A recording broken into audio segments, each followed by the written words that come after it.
Good morning. तो हम लोगों ने देखना स्टार्ट किया था, लास्ट क्लास में हम आर्टिकल 30 देख रहे थे और आर्टिकल 30 में हम लोगों ने देखा था कि माइनॉरिटीज़ एजुकेशनल इंस्टीट्यूशंस को इस्टेब्लिश करने और उनके एडमिनिस्टर का जो राइट है वो देने की बात की गई है। हमने लास्ट क्लास में ये डिस्कस किया था कि माइनॉरिटीज़ को कॉन्स्टिट्यूशन में डिफाइन नहीं किया गया है और माइनॉरिटीज़ के दो टाइप बताए गए हैं जरूर से, एक रिलीजियस माइनॉरिटीज़ और एक लिंग्विस्टिक माइनॉरिटीज। यानी हमारे संविधान में केवल यह बताया गया है कि एक भाषाई अल्पसंख्यक होता है और एक धार्मिक अल्पसंख्यक होता है, लेकिन माइनॉरिटीज कौन होते हैं इसके बारे में संविधान कुछ नहीं कहता है। इस संबंध में जब मामला न्यायालय में पहुंचा तो न्यायालय ने टीएमए पाई फाउंडेशन केस में यह बताया कि माइनॉरिटीज की डिफिनीशन को पैन इंडिया लेवल पर नहीं किया जा सकता है डिफाइन, हमें इसके लिए इंडिविजुअल स्टेट बेसिस पर ही माइनॉरिटीज को डिफाइन करना होगा। टीएमए पाई फाउंडेशन केस में न्यायालय ने यह कहा कि जिस राज्य में 50% से कम जिस समुदाय की जनसंख्या होगी, जिस कम्युनिटी का पॉपुलेशन 50% से कम होगा जिस स्टेट में, उस स्टेट के द्वारा उस कम्युनिटी या ग्रुप को माइनॉरिटी स्टेटस दिया जा सकता है। यानी उसे वहां पर माइनॉरिटी लिंग्विस्टिक बेसिस पर या रिलीजियस बेसिस पर दिया जा सकता है, ऐसा हमारे यहाँ पर किया गया है। हमने लास्ट क्लास में ये भी डिस्कस किया था कि यहाँ पर माइनॉरिटी एजुकेशनल इंस्टीट्यूशंस को स्टेब्लिश करने और एडमिनिस्टर करने का जो राइट दिया गया है, वहाँ एडमिनिस्टर वर्ड काफ़ी कम्प्रिहेंसिव इन मैनर है। इसका जो अर्थ निकल के आता है वहाँ पर यह बताया गया है कि जिन भी माइनॉरिटीज एजुकेशनल इंस्टीट्यूशंस को अगर स्टेट के द्वारा एड मिलेगा, उन्हें सहायता दी जाएगी, तो वहाँ पर स्टेट केवल और केवल ये काम कर सकती है कि जो एजुकेशनल वहाँ पर एकेडमिक स्टैंडर्ड हैं उनको केवल वो सेट करने का काम स्टेट करेगी, और साथ ही साथ जो मिनिमम क्वालिफिकेशन वहाँ पर टीचिंग स्टाफ वगैरह के होंगे उसको केवल यहाँ पर डिसाइड करने का काम स्टेट का होगा। अदरवाइज पूरे इंस्टीट्यूशंस को एडमिनिस्टर करने का जो पावर होगा, जो अथॉरिटी होगा, वो उस माइनॉरिटी एजुकेशनल इंस्टीट्यूशन को होगा। तो जो भी अल्पसंख्यक शिक्षण संस्थान हैं जो राज्य के द्वारा सहायता प्राप्त करते हैं, वहां न्यूनतम शैक्षिक योग्यता और न्यूनतम अर्हता निर्धारित करने की शक्ति राज्य के पास होगी, अन्यथा अन्य प्रशासनिक शक्तियां वह उस शिक्षण संस्थान में होंगी। दूसरी ओर कुछ ऐसे भी माइनॉरिटी एजुकेशनल इंस्टीट्यूशंस होते हैं जिन्हें स्टेट के द्वारा कोई ऐड नहीं मिलता, जिन्हें राज्य के द्वारा कोई सहायता नहीं मिलता, यानी non aided minority educational institutions होते हैं। ऐसे एजुकेशनल इंस्टीट्यूशंस के बारे में संविधान और न्यायपालिका ये कहती है कि ऐसी जगहों पर वह मिनिमम जो क्राइटेरिया है वो स्टेट नहीं फॉलो करता है या उसके लिए रेगुलेट नहीं कर सकता। ये एक तरीके का टोटल ऑटोनॉमी इनके पास होता है। लेकिन जो जनरल लॉ होते हैं, सामान्य कानून किसी भी संस्था पर लागू होते हैं, वे सभी सामान्य कानून यहाँ भी लागू होंगे। जैसे टैक्सेशन का लॉ हो गया, मिनिमम वेजेस का लॉ हो गया, या वहाँ पर डिस्प्यूट्स का लॉ हो गया, वो सारे कॉन्ट्रैक्ट लॉ हो गए, ये सारे लॉ जो हैं वो उस माइनॉरिटी एजुकेशनल इंस्टीट्यूशंस पर भी लागू होंगे। तो अल्पसंख्यक शिक्षण संस्थानों को क्या अधिकार दिए गए हैं, इसकी बात हम लोग लास्ट क्लास तक कर रहे थे। आगे चलकर यहां पर एक और आर्टिकल जोड़ा इंसर्ट किया गया है जो यहां पर 44th कॉन्स्टिट्यूशनल अमेंडमेंट से जोड़ा गया था। आर्टिकल 31A, आर्टिकल 31A जो जोड़ा गया है, इसमें कहा गया है कि माइनॉरिटी एजुकेशनल इंस्टीट्यूशंस की जो प्रॉपर्टी हैं वह स्टेट एक्वायर कर सकता है। पहले अनक्लियरिटी थी कि इनके प्रॉपर्टी को क्या एक्वायर स्टेट कर सकता है अगर जरूरत पड़ती है, तो बोला गया है कि एक्वायर किया जा सकता है, लेकिन इसमें क्लियरिटी ये दी गई है कि जब भी ऐसा एक्विजिशन होगा इनकी प्रॉपर्टी का, तो स्टेट इन्हें मार्केट रेट पर कंपनसेट करेगा। यानी अल्पसंख्यक शिक्षण संस्थानों की संपत्ति का अधिग्रहण किया जा सकता है, लेकिन ऐसा अधिग्रहण करने के दौरान इन्हें बाजार की दर पर ही क्षतिपूर्ति दी जाएगी। ये चीजें यहां पर क्लियर की गई हैं। तो ये हम लोगों ने आर्टिकल 29 और आर्टिकल 30 देखा था, ये 5वां फंडामेंटल राइट था। अब जो हमारा लास्ट फंडामेंटल राइट है यानी आर्टिकल 32, हम उसकी तरफ बढ़ते हैं। और यह जो आर्टिकल 32 है, ये जिस राइट की बात करती है वो है राइट टू कॉन्स्टिट्यूशनल रेमेडीज। ये जो राइट टू कॉन्स्टिट्यूशनल रेमेडीज है, अगर इसकी बात करें यानी संवैधानिक उपचारों का अधिकार, तो कहा जाता है कि यह fundamental for all fundamental right है। यानी सभी मूल अधिकारों के लिए सबसे ज्यादा अगर आधारभूत कोई अधिकार है तो वह राइट टू कॉन्स्टिट्यूशनल रेमेडीज है। वजह इसकी ये बताई जाती है कि सारे फंडामेंटल राइट्स जो आपको दिए गए हैं, अगर कहीं उनका वायलेशन होता है या उनको आपसे छीनने की कोशिश की जाती है, उनको मिनिमाइज करने की कोशिश की जाती है, तो यह फंडामेंटल राइट है जिसके आधार पर आप सीधे डायरेक्ट सुप्रीम कोर्ट में जा सकते हैं और अपने फंडामेंटल राइट को रिज्यूम कराने की मांग कर सकते हैं, अपने मूल अधिकारों की बहाली की मांग कर सकते हैं।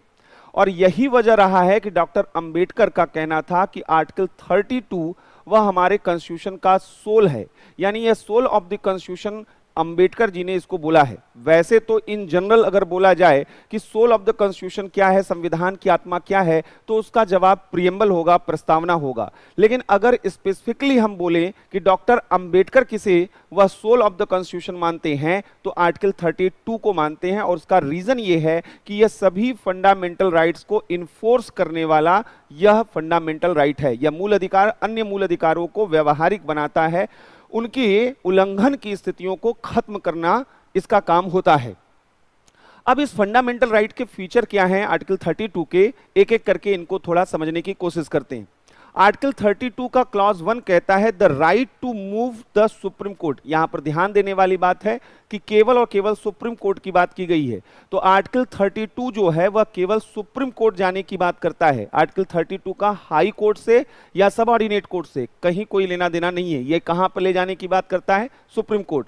The right to move the supreme court by appropriate proceeding for the enforcement of the rights conferred by this part is guaranteed। यानी कि ये वो आर्टिकल है जो फंडामेंटल राइट को गारंटीड राइट के रूप में एस्टेब्लिश करता है। यहीं से मूल अधिकार गारंटी प्राप्त करते हैं और यह केवल और केवल फंडामेंटल राइट के इन्फोर्समेंट के लिए ही ये आर्टिकल डेडिकेटेड है। अदर कोई राइट है जो फंडामेंटल राइट नहीं है, अन्य कोई राइट है या अन्य कोई प्रावधान है, उनको व्यवहारिक रूप देना या उनको प्रवर्तनीय बनाना आर्टिकल 32 का पर्पस नहीं है। आर्टिकल 32 केवल और केवल फंडामेंटल राइट के लिए है और केवल सुप्रीम कोर्ट जाने का अधिकार हमें देता है। ये चीज हमें पहले मालूम होना चाहिए। दूसरा, आर्टिकल 32 का क्लॉज 2 जो है वो कहता है the supreme court shall have power to issue directions. यह डायरेक्शंस इशू कर सकता है, ऑर्डर्स इशू कर सकता है और रिट्स इशू कर सकते हैं। तो यहां 3 शब्द दिए गए हैं। सर्वोच्च न्यायालय मूल अधिकारों को प्रवर्तनीय बनाने के लिए निर्देश जारी कर सकता है, आदेश जारी कर सकता है और रिट जारी कर सकता है। निर्देश यानी कि वह लेजिस्लेचर को या वह एग्जीक्यूटिव को यह कह सकता है कि इस मामले में ऐसा आपको करना चाहिए, तो वहां पर लेजिस्लेचर या वहां पर एग्जीक्यूटिव उसके अकॉर्डिंग वो अगर चाहे तो वहां पर काम कर सकते हैं। ऑर्डर का मतलब है कि आपको ऐसा करना ही है और रिट का मतलब है वो इंस्ट्रूमेंट जिसके जरिए आप अलग अलग फंडामेंटल राइट के वायलेशन पर कोर्ट जा सकते हैं, सुप्रीम कोर्ट जा सकते हैं। हमारे संविधान में ऐसे 5 रिट बताए गए हैं जो अलग अलग सिचुएशन में फंडामेंटल राइट के वायलेशन में हमें सुप्रीम कोर्ट जाने का अधिकार देते हैं। इनमें सबसे पहला जो यहां पर दिया गया है वो है हैबियस कॉर्पस, यानी बंदी प्रत्यक्षीकरण का जो यहां पर हमें वह रिट दिया गया है। दूसरा रिट है मैंडमस यानी परमादेश, यह दूसरा महत्वपूर्ण रिट है। तीसरा रिट है प्रोहिबिशन यानी प्रतिषेध, तीसरा महत्वपूर्ण रिट है। चौथा है क्यो वारंटो यानी अधिकार परीक्षा, यह चौथा महत्वपूर्ण रिट यहां पर है। और पांचवा है सर्टिफिकेटरी यानी कि उत्प्रेषण। ये 5 रिट हमें दिए गए हैं कॉन्स्टिट्यूशन के थ्रू, आर्टिकल 32 के थ्रू, जो अलग अलग सिचुएशन में हमें सुप्रीम कोर्ट जाने का अधिकार देते हैं। तो अगर हम आर्टिकल 32 को इस तरीके से देखें तो आर्टिकल 32 से कई चीजें यहां पर निकल कर आती हैं। तो आर्टिकल 32 की हम लोग बात कर रहे हैं, यानी राइट टू कॉन्स्टिट्यूशनल रेमेडीज, संवैधानिक उपचारों का अधिकार जो यहां पर है। तो संवैधानिक उपचारों का अधिकार यहां पर है और हमने कहा कि अगर इसके अलग अलग चीजों को हम यहां पर एक्सप्लेन करना शुरू करें तो यहां पर क्या क्या चीजें निकल कर आती हैं, एक एक करके वहां पर हम अगर देखते हैं तो आर्टिकल 32 का 1, आर्टिकल 32 और क्लॉज 1 ये कहता है कि आप सुप्रीम कोर्ट को जा सकते हैं और for enforcement of fundamental rights. तो यहां पर इन्फोर्समेंट ऑफ फंडामेंटल राइट जो है आप इसके लिए यहां पर आ सकते हैं। तो आप मूल अधिकारों के प्रवर्तन के लिए सर्वोच्च न्यायालय आ सकते हैं। आर्टिकल 31 क्लॉज 1 में यहां पर बोला गया है। आर्टिकल 32 क्लॉज 2 में हमने यहां पर बताया कि सुप्रीम कोर्ट इसके लिए क्या क्या कर सकता है, वह डायरेक्शंस इशू कर सकता है, वह डायरेक्शंस यहां पर इशू कर सकता है, ऑर्डर्स यहां पर इशू कर सकता है और यहां पर रिट इशू कर सकता है। तो ये चीजें हम लोगों ने यहां पर बात की हैं। हमने कहा कि यहां पर अगर रिट की बात की जाए तो जो रिट्स हैं उनकी अगर एक एक करके बात की जाए तो पहला जो रिट यहां पर है उसके बारे में हम लोग पहले बात करते हैं। पहला जो रिट यहां पर बोला गया है वो है हैबियस कॉर्पस। हैबियस कॉर्पस यानी बंदी प्रत्यक्षीकरण। और बंदी प्रत्यक्षीकरण का मतलब क्या होता है, पहले एक बार इसको समझते हैं। ये एक लैटिन वर्ड है, ये एक लैटिन वर्ड है और इसका जो मतलब होता है to have a body. To have a body यानी सशरीर उपस्थित करना, सशरीर उपस्थित करना। अब ये क्यों और कैसे दिया जाता है पहले इसको समझते हैं। अमूमन ये देखा जाता है कि किसी व्यक्ति को अगर गिरफ्तार किया जाता है या डिटेन किया जाता है तो उसके लिए कोई कानूनी प्रक्रिया होती है। यदि आपने कोई अपराध किया हुआ है और उस अपराध में आप एक अभियुक्त बनते हैं तो एक पूरी प्रक्रिया है जिसके तहत आपको गिरफ्तार किया जाता है और इसे आपने आर्टिकल 22 में क्लियरली देखा था। वहां पर हमने कहा था कि आपके पास पहली चीज तो यह है कि अगर कोई भी अथॉरिटी आपको अरेस्ट या डिटेन करने जाती है तो आपको बताएगी कि आपको क्यों गिरफ्तार किया जा रहा है, यानी राइट टू नो। दूसरा, आपको राइट टू कंसल्ट दिया जाता है, यानी किसी लीगल प्रैक्टिशनर से आपकी बात करा दी जाती है, वकील से आपकी मदद करा दी जाती है, मतलब आप अपने पसंद के वकील से मिल सकते हैं। और तीसरा कि आपको 24 घंटे के अंदर, यात्रा की अवधि को निकालकर 24 घंटे के अंदर नजदीकी मजिस्ट्रेट के सामने रखा जाता है। अगर सोचिए कि आपको न तो अपने अपराध के यानी गिरफ्तारी के कारण बताए जाएं, न ही आपको वकील से परामर्श करने का अधिकार दिया जाए और न ही 24 घंटे के अंदर मजिस्ट्रेट के सामने आपको प्रस्तुत किया जाए, ऐसी स्थिति में यह आपके फंडामेंटल राइट का वायलेशन है और यह राइट टू लिबर्टी का, राइट टू फ्रीडम का यानी स्वतंत्रता के अधिकार का घोर उल्लंघन है। ऐसी स्थिति में हैबियस कॉर्पस आपको यह अधिकार देता है कि आप सुप्रीम कोर्ट जाएंगे और उन्हें यह बताएंगे कि आपको इल्लीगल तरीके से अरेस्ट किया गया है और डिटेन किया गया है। ऐसी स्थिति में सुप्रीम कोर्ट यहां पर वह आपके शरीर को उपस्थित करने की बात करता है, यानी हैबियस कॉर्पस का मतलब हो गया कि न्यायालय कहेगा कि जिसको भी आपने अरेस्ट या डिटेन किया है उसे हमारे सामने क्या करिए, प्रोड्यूस कीजिए, और वह सारी चीजों को देखने के बाद वहां पर हमारे फंडामेंटल राइट को रिज्यूम करता है। तो यानी यह कब जारी किया जाता है, यह कब जारी किया जाता है अगर इसकी बात करें, जब किसी को इल्लीगली अरेस्ट या डिटेन किया जाता है, यानी अवैध गिरफ्तारी या निरुद्धि की दशा में।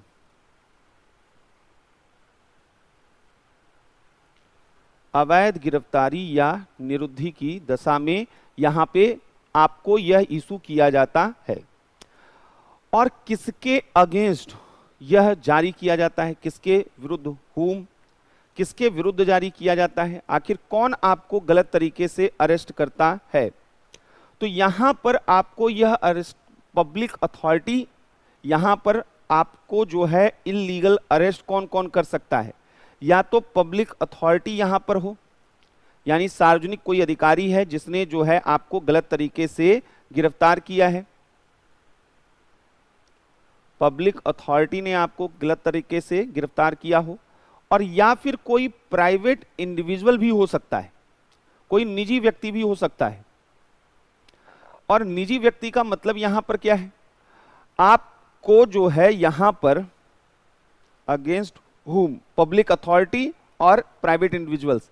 एक तो हो गया कि पुलिस ने आपको गिरफ्तार कर लिया, पब्लिक अथॉरिटी ने आपको गलत तरीके। एक कई बार क्या होता है कि कोई व्यक्ति जो है किसी व्यक्ति को जबरन वह नजरबंद करके अपने यहां रख ले, अपने यहां बधुआ मजदूरी कराए, अपने यहां उसे कहीं भी आने जाने न दे, तो यह उसके पर्सनल फ्रीडम का क्या है, यह वायलेशन है।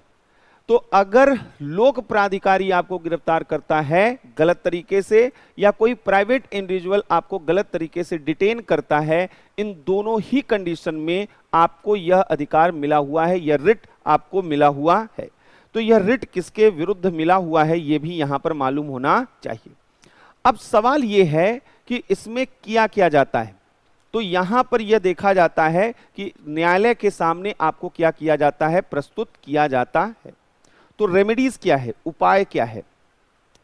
तो यहां पर जो है यह बोला जाता है कि इसको जो है यहां पर वह प्रेजेंट किया जाए, यानी कि न्यायालय के सामने उपस्थिति उसकी कराई जाए।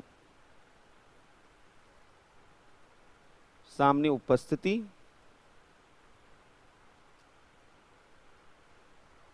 और उसकी रिहाई, यानी उसे इमीडिएट बेसिस पर रिलीज कर दिया जाता है। व्यक्ति की रिहाई यहां पर कर दी जाती है, न्यायालय वहां पर उसकी रिहाई कर देता है, उसकी अरेस्टेशन को खत्म कर देता है। लेकिन इस रिट के कुछ एक्सेप्शंस हैं, यानी अपवाद हैं। कुछ एक्सेप्शंस हैं यानी अपवाद हैं कि कुछ कंडीशन में हैबियस कॉर्पस के थ्रू आप कोर्ट नहीं जा सकते हैं, जब हैबियस कॉर्पस जो है वह अप्लाई नहीं होता है। पहला इसमें बोला गया है कि जब ऐसा डिटेंशन लॉफुल हो, अगर कानूनी रूप में वैध है, तब फिर आपको जब जो है यहां पर यह फंडामेंटल राइट अवेलेबल ही नहीं है, आपको सही तरीके से गिरफ्तार या डिटेन किया गया है, तब फिर आप क्यों जाएंगे। तो पहली चीज है कि जब ऐसी गिरफ्तारी या निरुद्धि, जब ऐसी गिरफ्तारी या निरुद्धि वैध हो। दूसरा, अगर कोई ऐसा मामला है जिसमें आपको गिरफ्तार किया गया है वो कंटेम्प्ट ऑफ कोर्ट है, तो ऐसे कंडीशन में हैबियस कॉर्पस की डिमांड आप नहीं कर सकते, आपने न्यायालय की अवमानना की है। तो न्यायिक अवमानना के मामलों में भी, न्यायिक अवमानना के मामलों में आपको ऐसा नहीं किया जा सकता।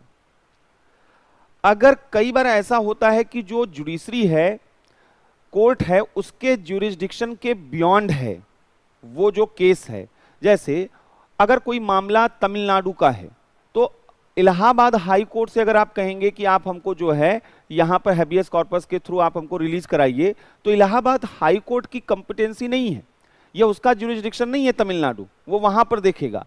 अगर अमेरिका में आपको गिरफ्तार किया जाता है अमेरिकी कानून के वायलेशन में, तो अब सुप्रीम कोर्ट ऑफ इंडिया वहां पे कुछ नहीं कर सकती। तो जहां न्यायालय की जो ऐसे मामले जो न्यायालय की क्षेत्राधिकार से बाहर हों, ऐसे मामले जो न्यायालय के क्षेत्राधिकार से बाहर हों,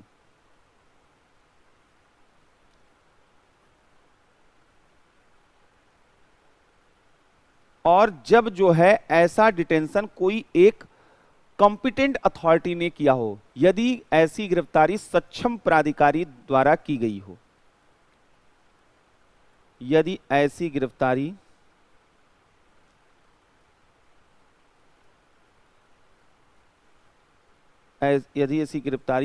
सक्षम प्राधिकारी द्वारा, कॉम्पिटेंट अथॉरिटी द्वारा की गई हो। तो पहला हमारा जो यहां पर रिट है वह हैबियस कॉर्पस है। क्यों, कैसे, किस लिए है, यह मालूम होना चाहिए। दूसरा हमारा जो सबसे महत्वपूर्ण रिट है वो है मैंडमस, परमादेश। मैंडमस जो है यानी परमादेश, ये सब लैटिन वर्ड हैं। इसका मतलब होता है वी कमांड, इसका लिटरल मीनिंग होता है वी कमांड। वी कमांड यानी हम आदेश देते हैं, हम आदेश देते हैं। और ये कब जारी किया जाता है, क्यों जारी किया जाता है। कई बार ये देखा जाता है कि कोई पब्लिक अथॉरिटी वह अपने पब्लिक ड्यूटी को सही तरीके से फुलफिल नहीं कर रही है। मतलब हम थाने गए एफआईआर कराने के लिए, दरोगा साहब ने हमको धमकाकर वहां से भगा दिया। अब जबकि यहां पर उनका यह पब्लिक ड्यूटी था कि वो एफआईआर वहां पर करे। हम पेंशन ऑफिस गए और वहां के जो भी क्लर्क, वहां पे जो भी बाबू थे, उन्होंने कहा कि अभी हम ये काम नहीं करेंगे, आपका तो काम बिल्कुल नहीं करेंगे। जबकि ये उनका अधिकार, ये उनकी ड्यूटी है कि उन्हें ये काम करना ही है। तो जो भी पब्लिक अथॉरिटी अपनी पब्लिक ड्यूटी फॉलो नहीं करता है तो उनकी पब्लिक ड्यूटी न फॉलो करने की वजह से हमारे तमाम राइट जो हैं उनका वायलेशन होता है। राइट टू इक्वलिटी का, राइट टू फ्रीडम का, राइट अगेंस्ट एक्सप्लॉइटेशन का, तमाम जो हमें अधिकार मिले उन सब का एक एक करके उल्लंघन वहां ऐसी स्थिति में देखा जाता है। इसलिए अगर कभी ऐसा होता है कि कोई पब्लिक अथॉरिटी वो यहां पर वह अपने पब्लिक ड्यूटी को फुलफिल नहीं कर रही है तो ऐसी स्थिति में हम सुप्रीम कोर्ट जाएंगे मैंडमस के रिट के जरिए। तो परमादेश का रिट यहां पर जारी किया जाता है जब कोई सार्वजनिक प्राधिकारी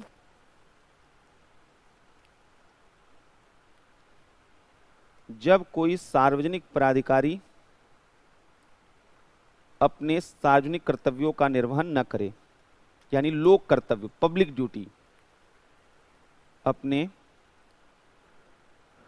लोक कर्तव्यों का निर्वहन न करें।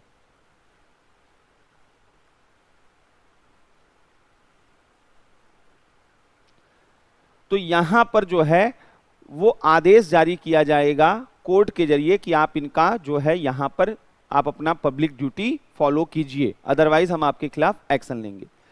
इसके भी कुछ अपवाद हैं, एक्सेप्शंस हैं, परमादेश के भी कुछ अपवाद हैं। और एक चीज ये यहां पर जो हमें समझना है, अपवाद क्या है। पहला, प्रेसिडेंट और गवर्नर के अगेंस्ट ये इशू नहीं किया जाता है। मैंडमस जो है वह प्रेसिडेंट और गवर्नर, इन्हें पब्लिक अथॉरिटी नहीं माना जाता, ये कॉन्स्टिट्यूशनल हेड हैं। प्रेसिडेंट और गवर्नर दोनों कॉन्स्टिट्यूशनल हेड हैं। ऐसी स्थिति में इनके अगेंस्ट वह मैंडमस रिट इशू नहीं किया जा सकता। दूसरा, मैंडमस रिट केवल और केवल पब्लिक अथॉरिटी के अगेंस्ट इशू किया जा सकता है, किसी प्राइवेट इंडिविजुअल्स के अगेंस्ट नहीं। हम किसी कंपनी के सीईओ से ये नहीं कहेंगे कि वो अपना काम सही से नहीं कर रहा है, लेकिन हम किसी सार्वजनिक अधिकारी से जरूर कहेंगे। तो दूसरा, यहां पर प्राइवेट इंडिविजुअल्स जो हैं उनके अगेंस्ट भी ये इशू नहीं किया जाता, निजी व्यक्तियों के खिलाफ भी ये जारी नहीं किया जाता है। तीसरा, और जो सबसे इंपॉर्टेंट यहां पर रिट है वह है प्रोहिबिशन और सर्टुरेरी। ये दोनों क्या है, इनको चूंकि एक साथ जोड़कर देखने की जरूरत है। तो तीसरा यहां पर जो हमारा रिट है वह है प्रोहिबिशन, यानी प्रतिषेध। पहले प्रतिषेध देखते हैं फिर सर्टुरेरी देखते हैं।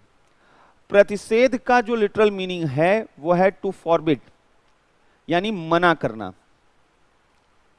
टू फॉरबिड यानी मना करना यहां पर। तो ये जो है इसका शाब्दिक अर्थ होता है मना करना। इसमें होता क्या है, अमूमन ये देखा जाता है कि कोर्ट के पास जो है एक हायरकी, कोर्ट की जुडिशरी की एक हायरकी है, यानी सबसे निचला जो कोर्ट है जिसे हम सबऑर्डिनेट कोर्ट कहते हैं। कोई भी मामला आपका आएगा तो पहला नियम कहता है, कोई भी अगर कानून से रिलेटेड मामला आएगा तो पहली बार अगर जिस कोर्ट में आप जा सकते हैं वो सबऑर्डिनेट कोर्ट है। ऐसा नहीं है कि सीधे जंप लगाकर आप सीधे सुप्रीम कोर्ट जाएंगे। सबऑर्डिनेट कोर्ट वहां से उसको अपील करते हैं, अगर उसका निर्णय आप स्वीकार नहीं करते हैं तो आप हाई कोर्ट में अपील करते हैं। और हाई कोर्ट में जब मामला डिसीजन आता है तो उसके अगेंस्ट, उस डिसीजन के अगेंस्ट आप सुप्रीम कोर्ट में भी अपील कर सकते हैं।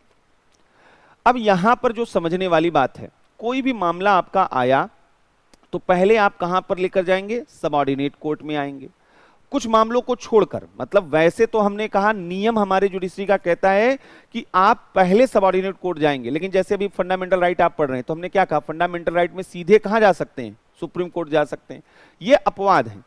अमूमन जो है हमारे यहां अन्य जितने भी मामले हम पहले सबऑर्डिनेट कोर्ट जाएंगे, फिर हाई कोर्ट, फिर सुप्रीम कोर्ट। अब हम सबऑर्डिनेट कोर्ट में गए। सबऑर्डिनेट कोर्ट में कई लेयर ऑफ कोर्ट हैं, कई अलग अलग न्यायालय वहां पर होते हैं, यानी डिस्ट्रिक्ट जज का जो कोर्ट होता है अलग होता है, एडिशनल डिस्ट्रिक्ट जो जज होते हैं उनका अलग तरीके का कोर्ट होता है, ऐसे तमाम अलग अलग, सिविल मजिस्ट्रेट का कोर्ट अलग होता है, मुंसिफ का कोर्ट अलग होता है, अलग अलग कोर्ट होते हैं।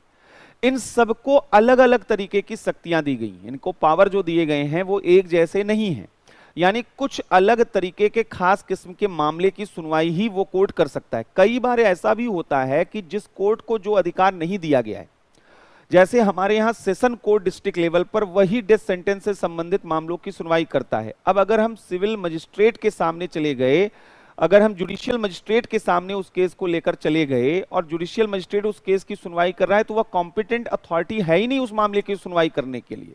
तो कई बार सबऑर्डिनेट कोर्ट अपने जुरिस्डिक्शन के बियॉन्ड जाकर किसी मामले की सुनवाई करनी शुरू कर देती है। ऐसे मामलों को रोकने के लिए कि सबऑर्डिनेट कोर्ट ऐसे मामलों की सुनवाई न कर सके, उन्हें रोकने के लिए, फॉरबिट करने के लिए जो रिट जारी किया जाता है उसे हम प्रतिषेध रिट कहते हैं, प्रोहिबिशन रिट कहते हैं। फिर से समझिएगा कि जहां पर कोई भी इंफीरियर कोर्ट या कोई ट्रिब्यूनल अपने ज्यूरिसडिक्शन के बियॉन्ड किसी केस की सुनवाई करना शुरू करती है, तो वहां पर प्रोहिबिशन रिट इशू किया जाता है। यानी जब कोई निचली अदालत, इंफीरियर कोर्ट या ट्रिब्यूनल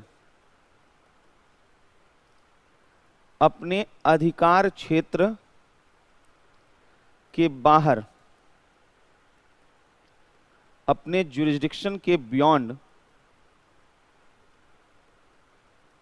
किसी मामले की सुनवाई करता है, तो ऐसी स्थिति में वहां पर उसे फॉरबिट किया जाता है कि आप इस मामले की सुनवाई नहीं करेंगे। इसको हम बोलते हैं यहां पर प्रोहिबिशन। और सर्टुरेरी क्या है? अब मान लीजिए कि मामला आगे बढ़ गया, अभी तो हमें इनिशियल पॉइंट पर ही पता चल गया था कि यह मामला इनका नहीं था, लेकिन ये इस मामले की सुनवाई कर रहे हैं, तब सुप्रीम कोर्ट ने रोक दिया। लेकिन अगर मामला सबऑर्डिनेट कोर्ट के पास आ गया और आने के बाद सुनवाई करने के बाद उसने डिसीजन भी प्रोड्यूस कर दिया, यानी अब अगर डिसीजन आ गया तो ऐसी स्थिति में अब इसे मना तो नहीं किया जा सकता था, डिसीजन तो आ गया, तो सुप्रीम कोर्ट इस मामले को, इस डिसीजन को क्या करेगी? रद्द कर देगी कि भाई ये आपको ये अधिकार ही नहीं था, आपने कैसे डिसीजन दे दिया। तो इसको रद्द करेगी और इस मामले को अपने पास या किसी कॉम्पिटेंट कोर्ट के पास भेज देगी। यह जो अधिकार होता है सुप्रीम कोर्ट का जिस रिट के जरिए, उसको सर्टुरेरी कहते हैं। यानी अगर केस की सुनवाई नहीं शुरू हुई है तो प्रोहिबिशन, और केस पर डिसीजन आ गया है तो ऐसी स्थिति में सर्टुरेरी जो है रिट यहां पर इशू किया जाता है। चूंकि प्रोहिबिशन एक प्रिवेंटिव मेजर है, यानी पहले ही रोक दिया जाता है, तो सर्टुरेरी जो है यह एक क्यूरेटिव मेजर है। क्यूरेटिव मेजर का मतलब है कि अब डिसीजन आ ही गया है तो क्या किया जाए, तो उसको स्क्वैश किया जाए और फ्रेश मैटर के रूप में उसको देखा जाए। तो यहां पर प्रिवेंटिव स्टेप के रूप में प्रोहिबिशन है, और यहां पर जो है सर्टुरेरी जो है वो क्या है? वो एक अपने आप में वह क्यूरेटिव मेजर है, तो ये प्रिवेंटिव मेजर है। प्रिवेंटिव मेजर यहां पर निवारक उपाय इसे माना जाता है, ये निवारक उपाय के रूप में देखा जाता है। तो हमने कहा कि अगर हम यहां पर देखें तो उत्प्रेषण यानी टू बी सर्टिफाइड,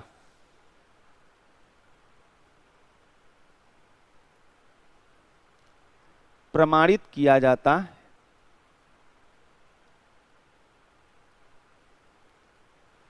प्रमाणित किया जाता है।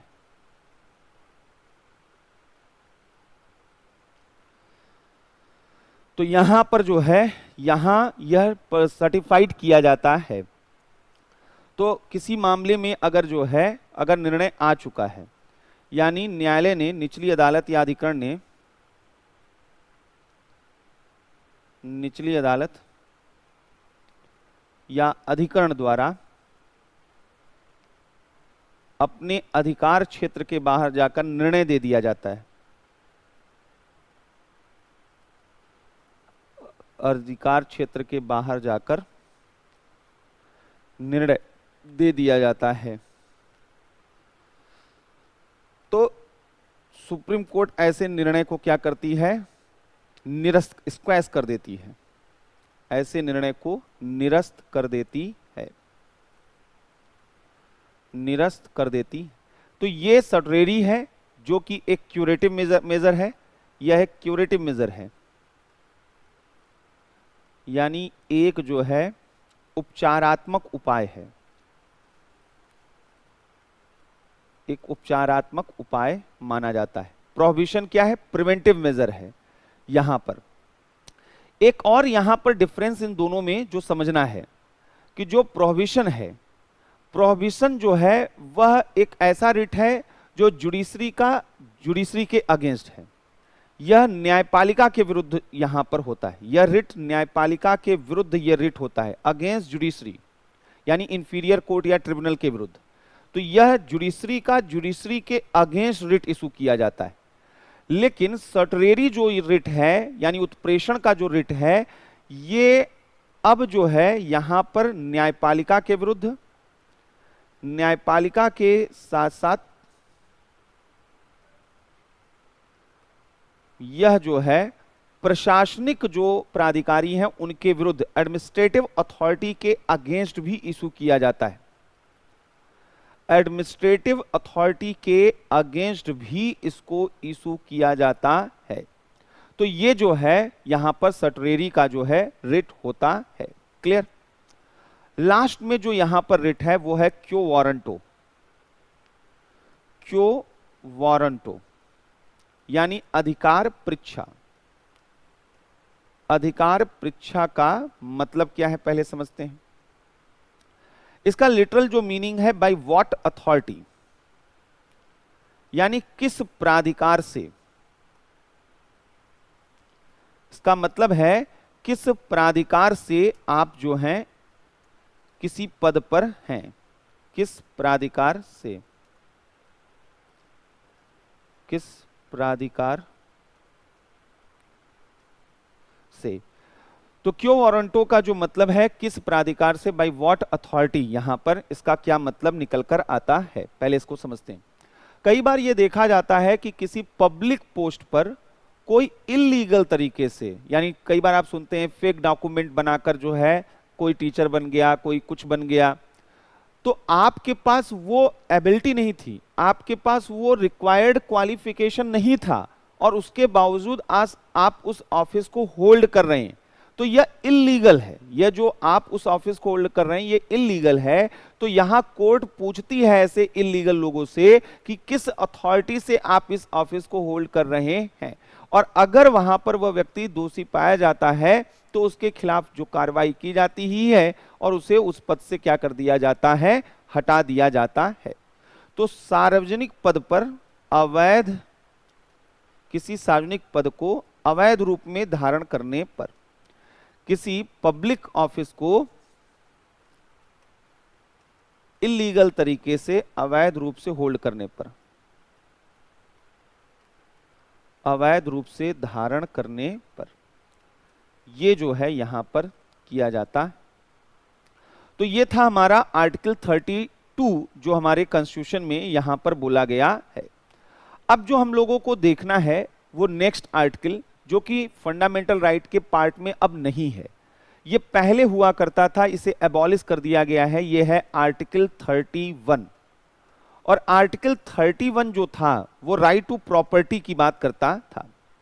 यानी यह जो है यहां पर बोला गया था कि प्रोसीजर एस्टेब्लिश्ड बाय लॉ, विधि द्वारा स्थापित प्रक्रिया के अनुसार ही आप अपनी प्रॉपर्टी को एक्वायर और होल्ड कर सकते हैं, अपनी संपत्ति को अर्जित और धारण कर सकते हैं। ये आर्टिकल 31 एक फंडामेंटल राइट बोलता था। यानी अगर आपने कोई प्रॉपर्टी कहीं पर भी एक्वायर की है, आपने होल्ड किया है, तो आपकी इंडिविजुअल प्रॉपर्टी, प्राइवेट प्रॉपर्टी है। इसे गलत तरीके से आपसे छीना नहीं जा सकता है। अगर कोई सरकार या कोई भी उसको छीनने की कोशिश करता है तो आप कहां जा सकते थे, सुप्रीम कोर्ट जा सकते थे। लेकिन इसमें टर्म दिया गया था कि प्रोसीजर एस्टेब्लिश्ड बाय लॉ, यानी कानून द्वारा स्थापित प्रक्रिया के अनुसार ही आपको संपत्ति का अधिकार है। यानी अगर कोई कानून बनाया जाए तो आपके संपत्ति के अधिकार को छीना जा सकता है, लेकिन ऐसा कानून कैसा होना चाहिए, तार्किक होना चाहिए। तो ये फंडामेंटल राइट यहां पर नागरिकों को, सिटीजन्स को मिला हुआ था। लेकिन आगे चलकर राइट टू प्रॉपर्टी पर बड़े डिस्प्यूट्स हुए, बहुत ज्यादा जो है यहां पर विवाद उत्पन्न हुए। और वो विवाद क्यों क्यों उत्पन्न होते गए, एक एक करके वहां पर समझिएगा। 1950 के डिकेड्स में जब हम कॉन्स्टिट्यूशन हम इन्फोर्स करने जा रहे थे, हमारे यहां एक बड़े अलग तरीके की प्रॉब्लम एग्जिस्ट करती थी।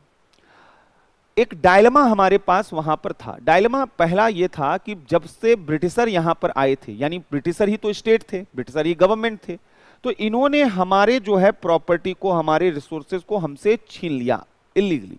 सरकार ने हमारी संपत्ति को हमसे कभी भी छीन लिया करते थे। तो हमारे अंदर एक डर था और हमारे अंदर एक अरमान था कि जब देश आजाद होगा तो हमारी जो सरकार होगी वो ऐसा काम नहीं करेगी कि किसी की भी जमीन, किसी की जायदाद कभी भी किसी से छीन लिया जाए। हम चाहते थे कि ऐसा न हो। सरकार भी, जो आजाद भारत की सरकार थी, वो भी ये नहीं चाहती थी। उसका मानना था कि अगर लोगों के पास निजी संपत्ति का आकर्षण होगा कि नहीं ये मेरी प्रॉपर्टी है, तो वो और मेहनत करेंगे प्राइवेट प्रॉपर्टी को और ज्यादा एक्वायर करने के लिए। इससे क्या होगा, इकोनॉमिक एक्टिविटी और ज्यादा बढ़ेंगी, लोगों के अंदर जो है एंटरप्रेन्योरशिप आएगा, वह क्षमता, वहां प्रेरणा वहां पर आएगी। तो सरकार का भी मानना था कि नहीं, प्राइवेट प्रॉपर्टी यहां लोगों को मिला होना चाहिए। लेकिन इसके साथ साथ एक दूसरी समस्या भी थी हमारे यहाँ, और वो ये प्रॉब्लम थी कि हमारे यहाँ जो प्रॉपर्टी लोगों के पास थी वह अनइक्वल थी। यहां पर कुछ लोगों के पास प्रॉपर्टी ही प्रॉपर्टी थी और कुछ लोगों के पास बिल्कुल भी प्रॉपर्टी नहीं थी। एक फ्यूडल सोसाइटी जैसा मॉडल हमारी स्ट्रक्चर हमारी सोसाइटी का था, जहां पर जो अपर लोग थे उनके पास प्रॉपर्टी थी और लोअर लेवल पर कोई प्रॉपर्टी नहीं थी। हमारे यहाँ लैंडलॉर्ड और लैंडलेस का कंसेप्ट काम करता था, यानी जो जमींदार हुआ करते थे और जो भूमिहीन हुआ करते थे उनका कंसेप्ट काम किया करता था। तो जरूरी ये था कि हमें इक्वल जो है अपॉर्चुनिटी संविधान के जरिए लोगों को देनी थी, और यह तब हो पाता जब हम यहां पर लोगों के पास वह पर्याप्त प्रॉपर्टी, जमीनें दे पाते जहां पर वह एग्रीकल्चर कर पाते या कोई इकोनॉमिक एक्टिविटी कर पाते। तो हमारे पास एक मुद्दा था कि राइट टू प्रॉपर्टी बनाए रखना, जिससे कि आगे देश में इंडस्ट्रियलाइजेशन बढ़े, लोग जो है उनके अंदर एंटरप्रेन्योरशिप आए और एबिलिटी मेरिट के हिसाब से चीजें चले। और दूसरा सोशल जस्टिस का मामला था, सामाजिक न्याय की जो अनइवन डिस्ट्रीब्यूशन है उसको कैसे इक्वल किया जाए। इसीलिए जब right to property fundamental right बनाया गया तो वहीं से डिस्प्यूट भी शुरू हो गए। पहला जो डिस्प्यूट वहां पर देखा गया वह डिस्प्यूट देखा गया कि जमींदारी एबॉलिशन एक्ट लाया गया और लैंड रिफॉर्म स्टार्ट लॉ लाए गए, भूमि सुधार कानून अलग अलग राज्यों ने लाए और जमींदारी उन्मूलन कानून बनाया गया। तो जो भी जमींदार थे उनकी जमीनें वहां पर ली जाने लगी, उनका एक सीलिंग बना दिया गया कि इससे ज्यादा जमीन अब कोई रख नहीं सकता है। और जो उनसे सरप्लस लैंड एक्वायर किया जाता था तो भूमिहीन लोगों के बीच में बांट दिया जाता था। जब ऐसा किया गया तो लोग कोर्ट में पहुंचे और उन्होंने कहा कि यह हमारा जो है यहां पर राइट टू प्रॉपर्टी का वायलेशन है। कौन? जमींदारों ने, जिनके पास जमीनें, जिनसे सरकारें ले रही थी। उन्होंने कहा यह हमारे राइट टू प्रॉपर्टी का वायलेशन है। ऐसी स्थिति में अब कोर्ट ने कहा कि बात तो सही है कि फंडामेंटल राइट का वायलेशन करके यहां सोशल जस्टिस तो नहीं लाया जा सकता है, क्योंकि कॉन्स्टिट्यूशन तो आर्टिकल 31 को सुपीरियरिटी देता है फंडामेंटल राइट्स के रूप में, वो ज्यादा जरूरी चीज है। ऐसे कंडीशन में पार्लियामेंट ने फर्स्ट कॉन्स्टिट्यूशनल अमेंडमेंट किया, पहला संवैधानिक संशोधन 1951 में, 1951 में उन्होंने आर्टिकल 31 के एक्सेप्शन के रूप में, अपवाद के रूप में आर्टिकल 31A वहां पर इंसर्ट किया हमारे संविधान में। और आर्टिकल जो 31A था उसमें यह कहा गया कि अगर यहां पर गवर्नमेंट चाहे तो वो क्या कर सकती है, अगर कोई एक्विजिशन गवर्नमेंट करना चाहे, यानी स्टेट के द्वारा एक्विजिशन किया जा सकता है। लेकिन ऐसा अगर कोई भी एक्विजिशन किया जा रहा है स्टेट के द्वारा तो ऐसी स्थिति में वहां पर लोगों को कंपनसेट किया जाए, क्षतिपूर्ति दी जाए। तो अब राज्य को यह अधिकार मिल गया कि वह किसी की भी प्रॉपर्टी को क्या कर सकता है, वह एक्वायर कर सकता है, उनसे एक्विजिशन उनका कर सकता है। तो यह फंडामेंटल राइट का अब विरोधी नहीं रहा 1951 में। लेकिन वहां पर बोला गया कि जब भी ऐसा जो यहां पर एक्विजिशन हो तो आप कंपनसेट वहां पर करिए। कंपनसेशन जो पहले सरकार देती थी वो बहुत मिनिमल होती थी, सर्किल रेट पर होती थी, और सर्किल रेट बहुत पुराने रेट पर बेस्ड होते थे। आगे चलकर बेला बनर्जी केस आया। बेला बनर्जी केस में जुडिशरी ने कहा कि भाई कंपनसेशन अगर देना है तो मार्केट रेट पर दीजिए, यहां पर आप इस तरीके से नहीं कर सकते। तो एक चीज का सेटलमेंट ये हो गया कि सरकार अधिग्रहण कर सकती है, राइट टू प्रॉपर्टी बिल्कुल एकदम सुप्रीम जो है राइट यहां पर नहीं है, सरकार वहां पर आपकी संपत्ति ले सकती है आपसे। लेकिन अभी भी डिस्प्यूट और डिबेट बने हुए थे, तो एक दूसरा यहां पर और इंसर्ट किया गया प्रोविजन आर्टिकल 31B के रूप में। आर्टिकल जो 31B है ये क्या कहता है? ये कहता है कि अगर कोई लैंड रिफॉर्म लॉ है, अगर कोई भूमि सुधार कानून है और उसको 9th शेड्यूल्ड में इंसर्ट कर दिया जाता है, तो 9th शेड्यूल में अगर गवर्नमेंट कोई कानून को डाल देती है, इंसर्ट कर देती है, तो वह जुडिशियल रिव्यू के एम्बिट से बाहर हो जाएगी। यानी न्यायपालिका ऐसे कानूनों की समीक्षा नहीं कर सकती है जो 9वीं अनुसूची में शामिल होते हैं। 9वीं अनुसूची में शामिल कानूनों की समीक्षा का अधिकार वह न्यायपालिका के पास नहीं होगा। तो यानी इसका मतलब, चूंकि भूमि सुधार कानून का मतलब क्या था? लैंड रिफॉर्म लॉ में होता था कि लोगों की जो जमीनें होती थी उनके ऊपर कई तरीके के रेगुलेशन बनाए जाते थे, जैसे कि इससे अधिक जमीन आप नहीं रख सकते हैं, ये जमीनों की चकबंदी यहां पर की जाएगी, यह जो जमीन होंगी उनकी हदबंदी, कई तरीके के लैंड रिफॉर्म लॉ अलग अलग जगहों पर होते थे। धार्मिक संस्थान कितने जमीनें रख सकती हैं, औद्योगिक संस्थान कितना कर सकता है, अलग अलग खेती के लिए कितनी जमीनें होनी चाहिए, ये सब नियम लैंड रिफॉर्म लॉ में बनाए जाते थे। तो लोगों का कहना था कि ये रिस्ट्रिक्शंस क्यों? राइट टू प्रॉपर्टी हमारा फंडामेंटल राइट है, तो कोई रिस्ट्रिक्शन नहीं होना चाहिए। और बार बार वो कहां चले जाते थे? न्यायपालिका चले जाते थे। तो सरकार भी परेशान कि हर एक मामले में अगर न्यायपालिका जाना हो तो फिर क्या यहां पर निष्कर्ष निकलेगा। तो सरकार ने ऐसी स्थिति में यहां पर 9वीं अनुसूची 9th शेड्यूल को रिव्यू करने की बात यहां पर 9वीं अनुसूची लाया और 9वीं अनुसूची में कहा कि इसका रिव्यू नहीं किया जा सकता है। 9वीं अनुसूची भूमि सुधार कानूनों से ही संबंधित होते हैं। तो यहां पर यह 31B लाया गया। आगे चलकर यह मामला यहीं पर सॉर्ट आउट होता हुआ नहीं दिख रहा था।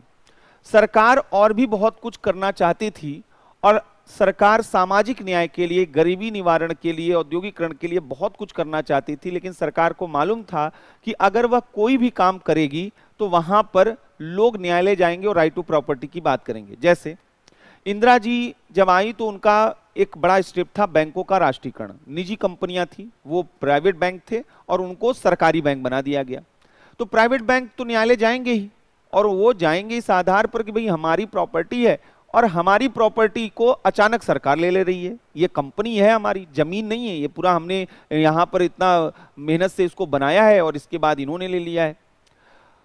अब ऐसी स्थिति न आ पाए तो यहां पर अंतिमतः जो है आर्टिकल 31C जोड़ा गया 1971 में।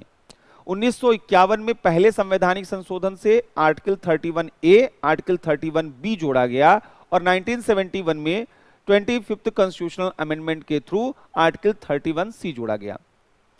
आर्टिकल 31C कहता है कि अगर नीति निदेशक तत्व के आर्टिकल 39B और clause C, article 39 clause B, clause C, अगर दोनों डायरेक्टिव प्रिंसिपल्स को हमें इन्फोर्स करना है तो ऐसी स्थिति में आर्टिकल 14 और आर्टिकल 19 के फंडामेंटल राइट्स का वायलेशन किया जा सकता है। अनुच्छेद 14 और 19 में दिए गए जो अधिकार हैं उनका यहां पर हम क्या कर सकते हैं? वह उल्लंघन कर सकते हैं। मतलब क्या था? अनुच्छेद 39B और C में यह बोला गया है कि संसाधनों का केंद्रीकरण न होने पाए और संसाधनों का समता मूलक वितरण हो, यह सरकार का काम होगा। तो सरकार ने यह कहा कि अब अगर हम संसाधनों का केंद्रीकरण न हो पाए और संसाधनों का समता मूलक वितरण हो, इसके लिए कोई कानून लेकर आए तो कल को हमें न्यायपालिका में कोई चैलेंज न करे। इसलिए उन्होंने आर्टिकल 31C में यह प्रावधान किया। उन्होंने कहा अनुच्छेद 39B और C को अगर लागू करना हो तो कोई ये ना बोले कि आर्टिकल 14 समानता के अधिकार का उल्लंघन है, कोई ये ना कहे आर्टिकल 19 कि हमारी वृत्ति, उपजीविका, कारोबार, व्यवसाय की स्वतंत्रता का विरोध हो रहा है। तो यह आर्टिकल 39B और C वह अनुच्छेद 14 और 19 के मूल अधिकारों पर क्या हो जाएगा, प्राथमिक हो जाएगा। तो ये यहां पर यह किया गया। तो आर्टिकल 31 जो है वह राइट टू प्रॉपर्टी से जुड़ा हुआ था। यह राइट टू प्रॉपर्टी का मामला यहां पर था।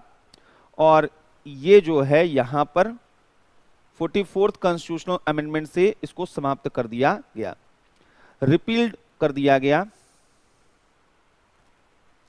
Bye 44th constitutional amendment 1978। तो अब यह एक जो है कॉन्स्टिट्यूशनल राइट है, लीगल राइट है आर्टिकल 300A के तहत। यह इस वक्त जो है अनुच्छेद 300A के तहत एक सामान्य संवैधानिक अधिकार है, मूल अधिकार नहीं है, यह एक कानूनी अधिकार है। अब यह मूल अधिकार नहीं रहा है। हमने कहा इसके साथ साथ आर्टिकल 31A भी लाया गया। और आर्टिकल 31A हमने कहा यह किस लिए लाया गया था, तो अनुच्छेद 31A जो है यहां पर वो लाया गया था कि संपत्ति के अनिवार्य अधिग्रहण के लिए, यानी कंपल्सरी एक्विजिशन ऑफ प्रॉपर्टी के कंपल्सरी एक्विजिशन, संपत्ति के अनिवार्य अधिग्रहण के लिए, for compulsory acquisition of property, यहां पर ये आर्टिकल 31A लाया गया, ये यहां पर लाया गया। आर्टिकल 31B लाया गया कि 9th शेड्यूल जो है उसका जुडिशियल रिव्यू नहीं होगा। 9th शेड्यूल का जो है कि न्यायिक समीक्षा नहीं होगी, इसका जुडिशियल रिव्यू नहीं होगा। और 9th शेड्यूल किससे जुड़ा हुआ है, लैंड रिफॉर्म्स लॉ, भूमि सुधार कानूनों से, यह लैंड रिफॉर्म कानून से जुड़ा हुआ है। और आर्टिकल 31C क्या है, तो आर्टिकल 31C में एक तरफ आर्टिकल 39B और C, ये डीपीएसपी है, 39B एंड 39C, इनको प्रायोरिटी दी गई है आर्टिकल 14 और आर्टिकल 19 पर। तो इनको यहां पर प्रायोरिटी दी गई है। तो ये इस तरीके से यहां पर रखा गया है। अब यहां पर जो दूसरी चीज हमारे लिए जरूरी है, ये तो हो गए जितने फंडामेंटल राइट्स थे हमने एक एक करके उनको देख लिए हैं। फंडामेंटल राइट पर रीजनेबल रिस्ट्रिक्शंस भी हमने देख लिए हैं। लेकिन कुछ ऐसे सर्कमस्टेंसेस होते हैं जहां पर हमारे मूल अधिकार सस्पेंडेड नहीं, रिस्ट्रिक्ट कर दिए जाते हैं, यानी हमसे छीन लिए जाते हैं और उस वक्त हम कोर्ट जा भी नहीं सकते। ऐसा कब होता है कि जब हमारे मूल अधिकारों पर जो है वह इस तरीके के एक्सेप्शंस या रिस्ट्रिक्शंस लगाए जाते हैं। तो मूल अधिकारों के अपवाद की अगर बात किया जाए या रिस्ट्रिक्शंस की बात किया जाए, तो हमारे संविधान में दो ऐसे आर्टिकल हैं जो यह बताते हैं कि इन दो स्थितियों में आपके फंडामेंटल राइट्स वह आपके पास नहीं रहेंगे। आर्टिकल 33 इस मामले में पहला आर्टिकल है जो यह कहता है कि पार्लियामेंट बाय लॉ कानून बनाकर वह कुछ लोगों के फंडामेंटल राइट्स को छीन सकती है। उनमें यहां पर जो है बोला गया है कि कौन कौन लोग ऐसे होंगे जिनके अधिकारों को यहां पर, जैसे तो यहां देखिए, पार्लियामेंट में by law determine to what extent any of the rights conferred by this part shall in their application to, कौन से ऐसे मूल अधिकार हैं जो किस सीमा तक इन लोगों को मिले होंगे, यानी the members of armed forces, सशस्त्र बलों के लोग जो हैं उनके मूल अधिकारों पर प्रतिबंध लगाया जा सकता है। अब वो ये नहीं कह सकते हैं कि 2 बजे हमें सोने का अधिकार, जीने का अधिकार है। निद्रा का अधिकार रामलीला मैदान केस में राइट टू लाइफ का पार्ट माना गया था। अब अगर कोई रात में 3 बजे सो रहा है और अचानक जनरल आते हैं और कहते हैं कि चलिए सर्जिकल स्ट्राइक करना है, तो कोई ये नहीं कहेगा कि हम तो सो रहे हैं। आपके पास उस वक्त वह फंडामेंटल राइट अवेलेबल नहीं है क्योंकि आप आर्म फोर्सेस से जुड़े हुए हैं और इसके कुछ रूल रेगुलेशन हैं। दूसरा कि जो पब्लिक ऑर्डर से लोग जुड़े हुए हैं, पुलिस वगैरह आप देखते हैं, आपके लिए दिवाली होती है, आपके लिए होली होती है, त्योहार आपके लिए ईद होते हैं, लेकिन पुलिस अधिकारी जो है वहां पर काम करते हुए दिखाई देते हैं। तो अब वो ये नहीं कह सकते हैं कि हमारे कल्चरल राइट्स का ये वायलेशन है या राइट अगेंस्ट एक्सप्लॉइटेशन हमें चाहिए, वो ये बात नहीं कह सकते हैं क्योंकि उनके सर्विस रूल में पहले ही ऐसा बोल दिया गया है। दूसरा, जो लोग इंटेलिजेंस या काउंटर इंटेलिजेंस में वहां पर मेंबर हैं, वो लोग भी ये क्लेम नहीं कर सकते हैं। अब अगर आप रॉ में हैं और आपसे बोला जाए कि आप लोगों को अपनी आइडेंटिटी नहीं बताएंगे, तो आप कहेंगे ये तो राइट टू लाइफ के अगेंस्ट है कि हम अपनी पहचान हम नहीं बता सकते हैं। तो भाई अगर आप पहचान बताते हैं तो वल्नरेबिलिटी आपके लिए भी बढ़ेगी और देश के लिए भी बढ़ेगी। तो यहां पर यह फंडामेंटल जो राइट्स आपके होते हैं उनको रिस्ट्रिक्ट कर दिया जाता है। तो ये सब जो है, इसी तरीके से टेली कम्युनिकेशन में जो सिस्टम में काम कर रहे लोग हैं उनके भी फंडामेंटल राइट्स का वायलेशन किया जा सकता है, यानी उनके ऊपर रिस्ट्रिक्शंस लगाए जा सकते हैं। क्लियर है? तो यहां पर बोला गया है कि मूल अधिकारों पर प्रतिबंध यहां पर लगाए जा सकते हैं। किसके किसके? तो सशस्त्र सेना वाले, जो आर्म फोर्सेस हैं, पुलिस फोर्स है यानी पब्लिक ऑर्डर से जुड़े हुए लोग,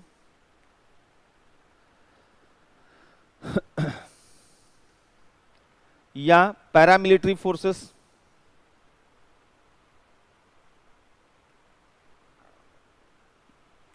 या जो है इंटेलिजेंस ऑर्गेनाइजेशन,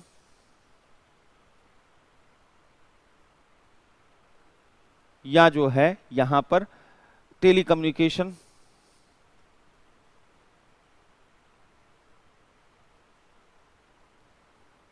तो ये सब यहां पर हैं जिनसे किया जा सकता है। तो आर्टिकल 33, अब इसी में से कई ऐसे कानून बनाए गए हैं, जैसे आपने सुना होगा कि इंडियन आर्मी एक्ट बनाया गया है 1950। तो इसके तहत आर्मी के जो मेंबर हैं उनके फंडामेंटल राइट को रेगुलेट किया जाता है। इंडियन एयरफोर्स एक्ट है, air force act 1950। Indian naval forces हैं,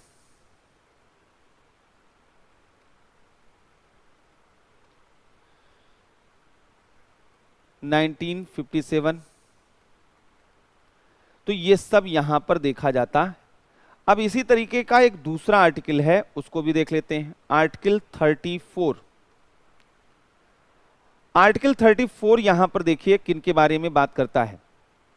ये कहता है कि पार्लियामेंट में by law indemnify any person in the service of the union or of a state or any other person in respect of any act done by him in connection with the maintenance or restoration of order in any area within the territory of India where martial law was in force or validate any sentence passed, punishment inflicted, forfeiture ordered or other act done under martial law in such area। यानी अगर कहीं पर भी सैन्य कानून लागू हैं, martial law लागू हैं, ऐसी स्थिति में उस क्षेत्र में मार्शल लॉ के जो प्रोविजन हैं वहां रहने वाले लोगों के फंडामेंटल राइट्स का वायलेशन कर सकते हैं और यह गलत नहीं माना जाएगा। जैसे एक ऐसा ही मार्शल लॉ है जिसे आप armed forces special power act 1958 के नाम से जानते हैं, अफस्पा एक्ट 1958 के नाम से जानते हैं। ये arm forces special power act 1958 पहली बार नागालैंड में लागू हुआ और अभी फिलहाल नॉर्थ ईस्ट के बहुत बड़े हिस्सों में ये लागू है।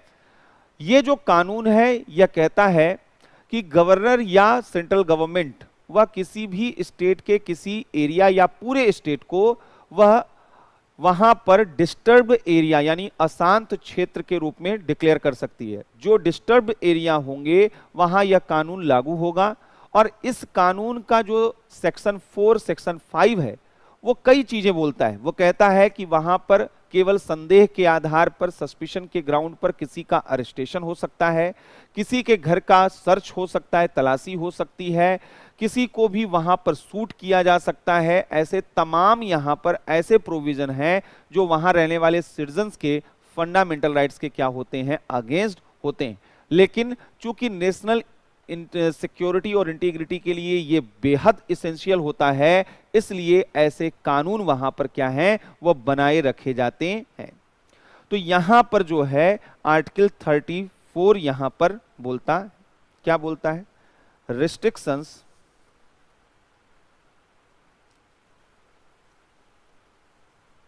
On rights conferred while martial law is in force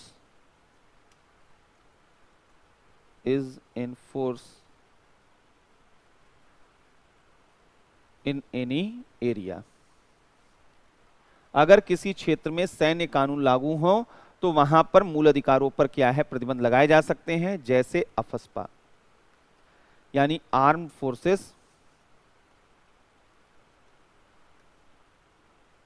forces special protection special power act 1958। Internal security में आप इस टॉपिक को डिटेल में पढ़ते हैं। आर्म फोर्सेस जो स्पेशल पावर एक्ट है ये वहां पर देखा जाता है। तो ये तो था जो एक्सेप्शंस हैं फंडामेंटल राइट्स के, वो एक्सेप्शन या रिस्ट्रिक्शंस क्या हैं उनके बारे में हम लोग यहां पर देख रहे थे। तो हमारा ये फंडामेंटल राइट का जो चैप्टर था यहीं पे कंक्लूड होता है। केवल एक यहां पर अंतिम जो आर्टिकल बचा हुआ है, आर्टिकल 35 बचा हुआ है, और आर्टिकल 35 एक इनेबलिंग प्रोविजन है। मतलब कि अगर फंडामेंटल राइट में कई जगहों पर यह बोला है कि ऐसा होना चाहिए, ऐसा करना चाहिए, जैसे अनटचेबिलिटी को एबॉलिश करना है, चाइल्ड लेबर को एबॉलिश करना है, बॉन्डेड लेबर को एबॉलिश करना है, ये बोला गया है। तो ये कैसे एबॉलिश किया जाएगा? तो आर्टिकल 35 पार्लियामेंट को यह अधिकार देता है कि जो फंडामेंटल राइट्स के प्रोविजन है उनको एनफोर्स करने के लिए वो क्या कर सकता है, लॉ बना सकता है। यानी संसद मूल अधिकारों के किसी भी प्रावधान को लागू करने के लिए कानून बना सकती है। तो parliament has the power to make laws to enforce fundamental rights। तो ये हमारा यहां पर जो है ये था अभी तक का टॉपिक जो हम यहां पर देख रहे थे फंडामेंटल राइट के रूप में।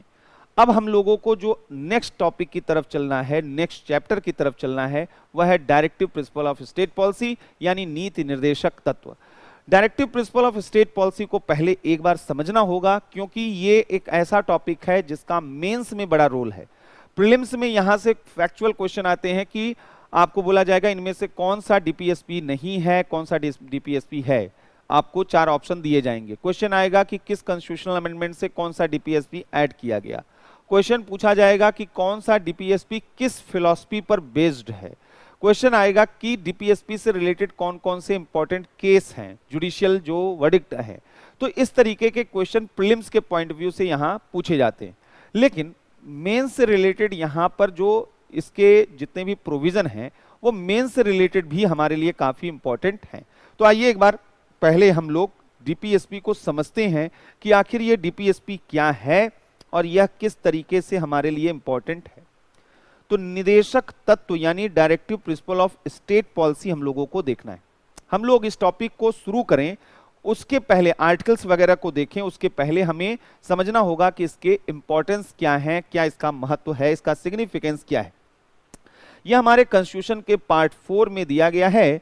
आर्टिकल 36 से लेकर आर्टिकल 51 के अलग अलग आर्टिकल्स में डीपीएसपी अलग अलग तरीके से बताया गया है। लेकिन जैसा हमने कहा कि पहले हम लोग देखेंगे इसके सिग्निफिकेंस को, निदेशक तत्व का महत्व क्या है, पहले हम इसके सिग्निफिकेंस या इसके इंपॉर्टेंस को यहां पर देखेंगे। अगर हम निदेशक तत्वों के बारे में बात करें कि ये क्यों इंपॉर्टेंट हैं, तो पहला और सबसे इंपॉर्टेंट चीज जो बोला जाता है, ये बोला जाता है कि ये इंस्ट्रूमेंट ऑफ इंस्ट्रक्शन है। ये इंस्ट्रूमेंट ऑफ इंस्ट्रक्शन है, ये निर्देश के प्रपत्र हैं। और निर्देश के प्रपत्र किसके लिए? For government. यह सरकार के लिए निर्देश के प्रपत्र हैं। यह पॉजिटिव ऑब्लिगेशन फॉर स्टेट हैं। यह राज्यों के लिए यह सकारात्मक दायित्व है सरकारों के लिए। यानी सरकारों के लिए एक तरीके का गाइडिंग प्रिंसिपल है डीपीएसपी कि निदेशक तत्वों में जो कुछ बोला गया है, हम देखेंगे निदेशक तत्वों में सरकार को जिम्मेदारी दी गई है एजुकेशन बेहतर करने की, हेल्थ बेहतर करने की, एससी एसटी चाइल्ड ओल्ड जो भी लोग हैं उन लोगों के, वनरेबल लोगों के अपलिफ्टमेंट की रिस्पॉन्सिबिलिटी दी गई है, एनवायरनमेंट के कंजर्वेशन की रिस्पॉन्सिबिलिटी दी गई है, एग्रीकल्चर इंडस्ट्री के प्रोटेक्शन की जिम्मेदारी दी गई है। तो इन जिम्मेदारियों को यहां पर एक तरीके से गाइडिंग प्रिंसिपल है। ये सरकार को अगर कोई भी काम करना है तो उसे कुछ देखना नहीं है, उसे देखना है डीपीएसपी को।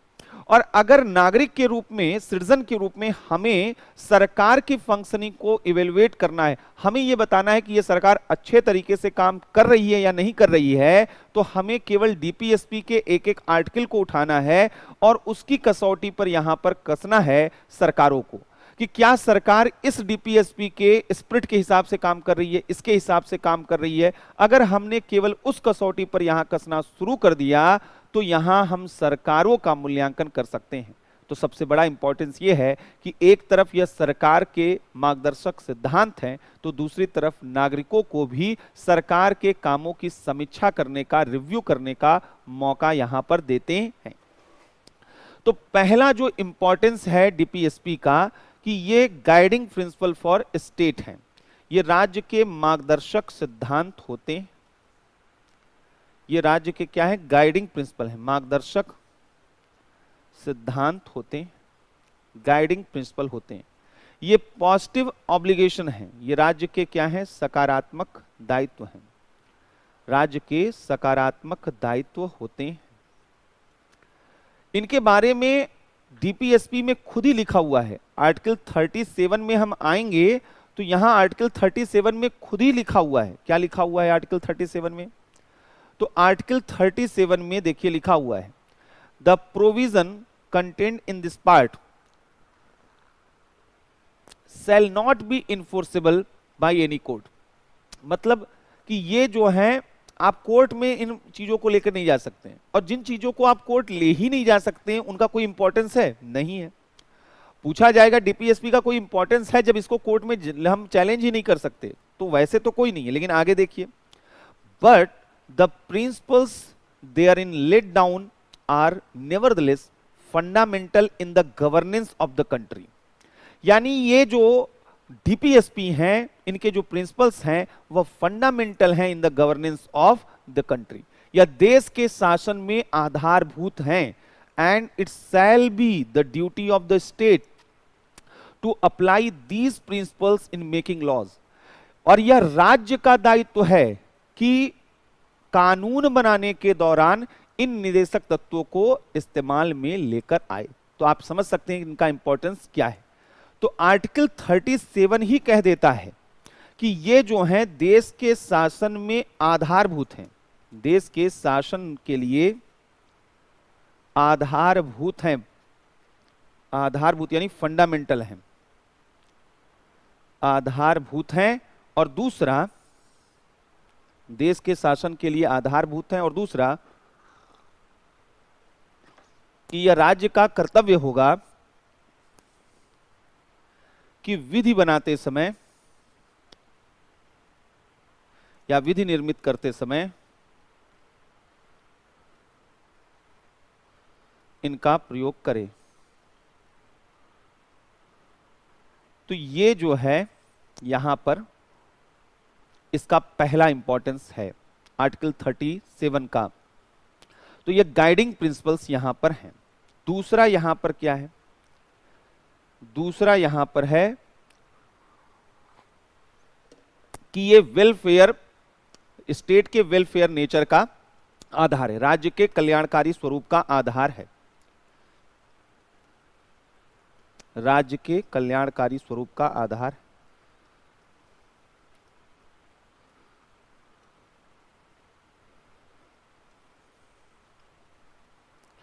यानी ये जब कहता है कि स्टेट जो है वहां पर क्या करेगा, राज्य के पॉजिटिव ऑब्लिगेशन है, राज्य को ये करना चाहिए, एजुकेशन देना चाहिए, शिक्षा देना चाहिए, स्वास्थ्य देना चाहिए, राज्य को बोला गया ये करना चाहिए। एक वेलफेयर स्टेट क्या होता है? जो लोगों के जीवन में पॉजिटिव इंटरफेरेंस करता है, लोगों के लाइफ को बेटर करने के लिए, तो उसे ही वेलफेयर स्टेट कहते हैं। एक होता है पुलिस स्टेट, पुलिस स्टेट का मतलब लॉ एंड ऑर्डर मेंटेन कर देना और बस, बाकी और चीजें आपकी क्या कैसे है उसको न देखना। वेलफेयर स्टेट का मतलब है कि जहां पर क्वालिटी लाइफ के लिए जो है लोगों की बेसिक नीड्स को फुलफिल करने के लिए स्टेट वह पॉजिटिव इंटरफेरेंस करता है। तो डीपीएसपी ये पॉजिटिव इंटरफेरेंस की बात करता है कि आप एजुकेशन, हेल्थ, एनवायरनमेंट, इनमें क्या क्या आपको करना चाहिए। तो यहां पर जो है राज्य द्वारा क्या किया जाएगा, सकारात्मक हस्तक्षेप, पॉजिटिव इंटरफेरेंस, यहां सकारात्मक हस्तक्षेप किया जाता है। तो आप देखेंगे कि गवर्नमेंट कई स्कीम्स वगैरह लेकर चलती है, तो वो सारे स्कीम्स जितने आप सुनते हैं, उज्ज्वला योजना, सिंचाई योजना, जितनी स्कीम्स आप सुनते हैं, आवास योजना, सड़क योजना, सब डीपीएसपी से जुड़े हुए हैं यहीं से, और यही भारत में वेलफेयर स्टेट को स्टेब्लिश करते हैं। तो अगर क्वेश्चन, और ये आया भी क्वेश्चन है कि कौन सा कॉन्स्टिट्यूशन का पार्ट वेलफेयर स्टेट को स्टेब्लिश करता है, तो वह कौन है, डीपीएसपी। तीसरा और इंपॉर्टेंट चीज यह है कि डीपीएसपी ग्रुप्स राइट्स होते हैं, यानी यह समूह अधिकार के रूप में होते हैं, समूह को प्राप्त अधिकार है, ग्रुप्स राइट्स के रूप में होते हैं। समूह का मतलब हमने बताया था कि यहां पर इंडिविजुअल बेसिस पर यह राइट नहीं मिला है, यह मिला है कि for schedule caste, for schedule tribe, for rural classes, for जो अर्बन क्लासेस, अलग अलग ग्रुप्स को यहां पर मिले हुए। तो ये ग्रुप्स राइट की, और सबसे खास चीज क्या है कि जो हमारा सबसे डिप्राइव्ड ग्रुप है डीपीएसपी, उनके अधिकारों की बात करता है, इसीलिए इसको सोशियो इकोनॉमिक राइट भी कहते हैं, सामाजिक आर्थिक अधिकार भी कहते हैं। तो यह समाज के कमजोर वर्गों को, वनरेबल जो वीकर सेक्शन ऑफ सोसाइटी है, उनको मेन स्ट्रीम ऑफ सोसाइटी से लिंक करने का काम डीपीएसपी का है। समाज के कमजोर वर्गों को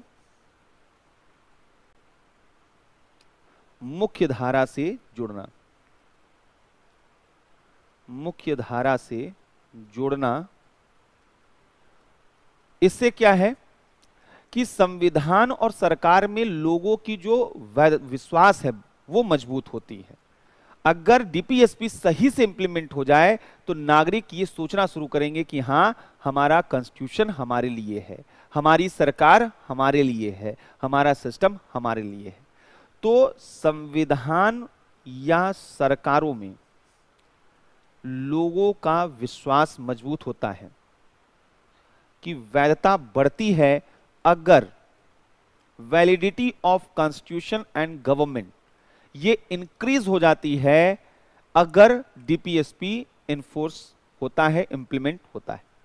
चौथा हमने कहा कि फॉर सोशियो इकोनॉमिक डेमोक्रेसी, यह सामाजिक आर्थिक लोकतंत्र को स्थापित करता है, यह सोशियो इकोनॉमिक डेमोक्रेसी को स्टेब्लिश करता है, सामाजिक आर्थिक लोकतंत्र को लेकर आता है, क्योंकि यह सामाजिक आर्थिक अधिकार हमें देता है। यह हमारी सोसाइटी को, यह हमारे कंट्री में, यह हमारी कंट्री केवल पॉलिटिकल डेमोक्रेसी नहीं है, हमारी कंट्री सोशियो इकोनॉमिक डेमोक्रेसी है, ये डीपीएसपी इंश्योर करता है। फंडामेंटल राइट तो केवल पॉलिटिकल डेमोक्रेसी इंश्योर करता है, लेकिन डीपीएसपी इसे सोशियो इकोनॉमिक डेमोक्रेसी के रूप में इंश्योर करता है, क्योंकि यहां सोशियो इकोनॉमिक राइट्स दिए गए, सामाजिक आर्थिक अधिकार दिए गए। तो पहले बेसिक जो है हम एक यहां पर समझ सके कि डीपीएसपी असल में है क्या। तो हमने कहा ये पॉजिटिव ऑब्लिगेशन है, ये वेलफेयर स्टेट का बेस है, ग्रुप्स राइट्स के रूप में है, डिप्राइव्ड लोगों का कॉन्स्टिट्यूशन में भरोसा मजबूत करते हैं, और ये जो हैं सोशियो इकोनॉमिक डेमोक्रेसी को स्टेब्लिश करते हैं हमारे देश में। अब आइए एक एक आर्टिकल के जरिए हम जानने की कोशिश करते हैं कि डीपीएसपी वह हमसे क्या कहता है। पहले हम शुरुआत करेंगे पार्ट 4 का, directive principle of state policy. हम आर्टिकल 36 डिफिनीशन देता है। डिफिनीशन किस चीज का? वह कहता है व्हाट इज स्टेट, राज्य की परिभाषा। जैसे हमने मूल अधिकारों में पढ़ा था कि राज्य, इस चैप्टर के लिए यानी इस भाग के लिए राज्य की परिभाषा का मतलब ये होगा, उसी तरीके से यहां पहले राज्य को डिफाइन किया गया है, क्योंकि हर जगह नीति निर्देशक तत्वों में हम पढ़ेंगे कि राज्य को, स्टेट को ये करना चाहिए, स्टेट को ये करना चाहिए। तो कौन है स्टेट? यहां पर बोला गया आर्टिकल 36 में कि in this part unless the context otherwise requires the state has the same meaning as in part 3। यानी जो पार्ट 3 में मूल अधिकारों के अध्याय में आपने राज्य की परिभाषा को पढ़ा समझा था, एज इट इज वही राज्य की परिभाषा यहां पर है। तो राज्य की परिभाषा वहां पर हमने क्या पढ़ा हुआ था? तो आर्टिकल 36 से हम यहां पर स्टार्ट कर रहे हैं। तो यहां पर राज्य की परिभाषा दी गई, डिफिनेशन ऑफ स्टेट क्या दिया गया है, जो भाग 3 में उल्लिखित है, which is mentioned in part 3। और भाग 3 में क्या उल्लिखित है, पार्ट 3 में हमने पढ़ा कि यहां पर पार्लियामेंट और भारत सरकार, गवर्नमेंट ऑफ इंडिया, स्टेट की डिफिनेशन में कौन आएगा। फिर हमने देखा स्टेट लेजिस्लेचर, राज्य विधानमंडल और स्टेट गवर्नमेंट और राज्य सरकार, लोकल अथॉरिटी, स्थानीय प्राधिकारी, other authority,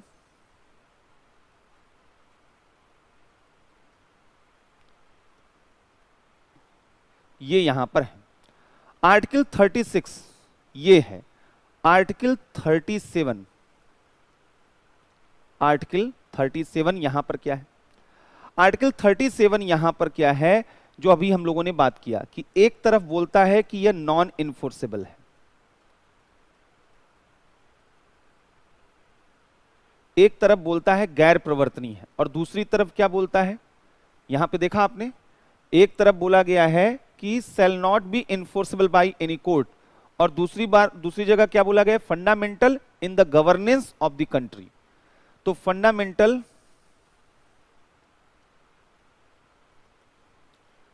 in the governance of the country of the country, देश के शासन में आधारभूत हैं और इनको कानून के रूप में लागू करना यह राज्य का क्या होगा, कर्तव्य होगा। यह आर्टिकल 37 में बोला गया। क्लियर है। अब आइए आर्टिकल 38 की तरफ चलते हैं, और आर्टिकल 38 क्या कहता है, पहले एक बार इसको समझते हैं।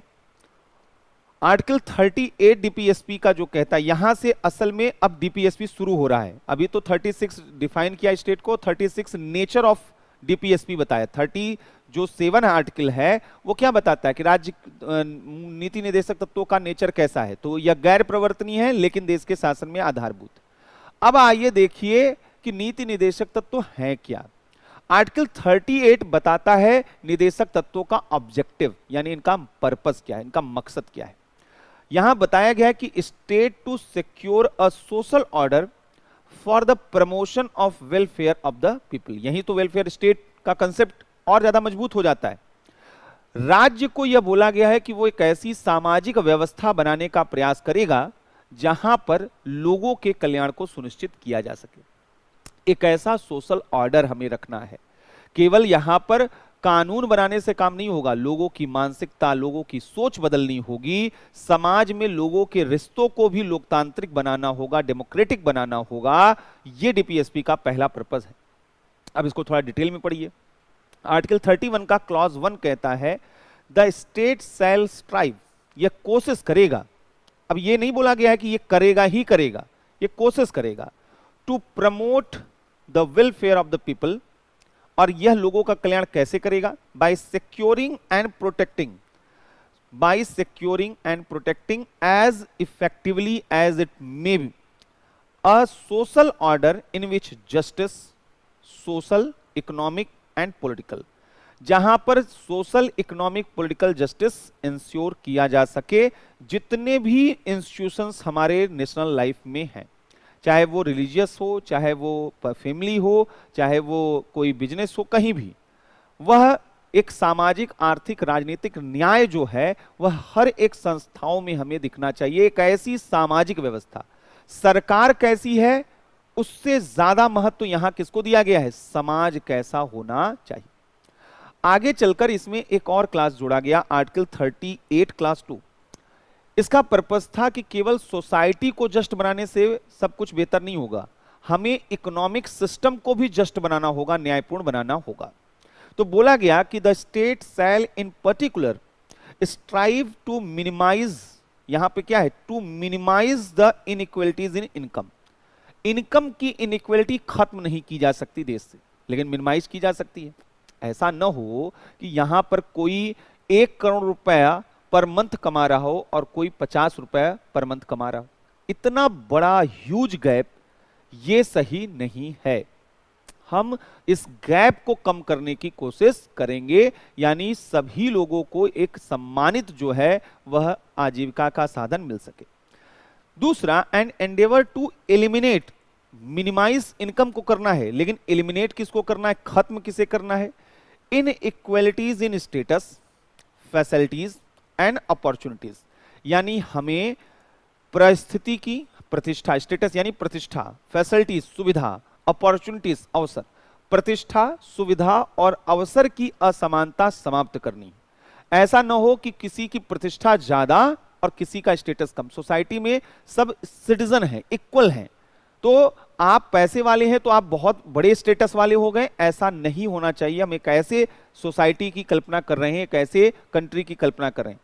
फैसिलिटीज, जो गांव में लोगों, जो शहरों में फैसिलिटीज मिल रही है वो गांव में भी मिलनी चाहिए, वो हर जगह लोगों को मिलनी चाहिए। अपॉर्चुनिटीज, कि सबको आगे बढ़ने की अपॉर्चुनिटीज यहां मिलनी चाहिए। और किसको, नॉट ओनली अमंगस्ट इंडिविजुअल्स, केवल व्यक्तियों के बीच में नहीं, बट आल्सो अमंगस्ट ग्रुप्स, केवल व्यक्तियों को ये चीजें नहीं बोली जा रही है, समूह, अनुसूचित जाति, जनजाति, महिलाएं, सबको। Of people residing in different areas are engaged in different vocations. तो यहां पर आर्टिकल जो 38 है वो काफी मायने रखता है हमारे लिए।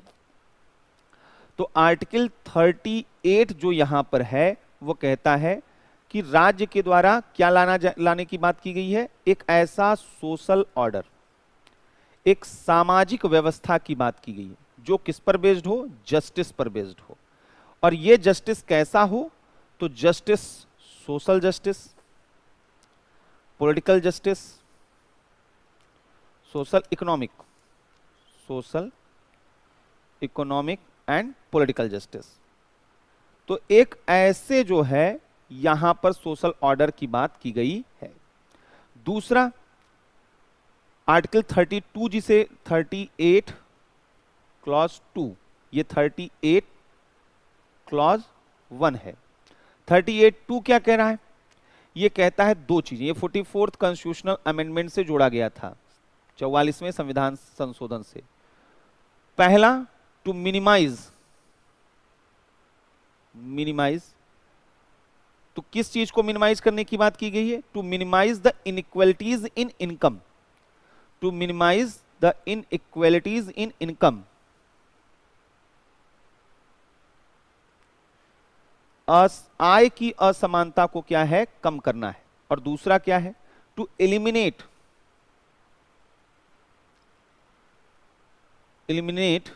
और किस चीज को एलिमिनेट करना है, inequalities in status, facilities and opportunities,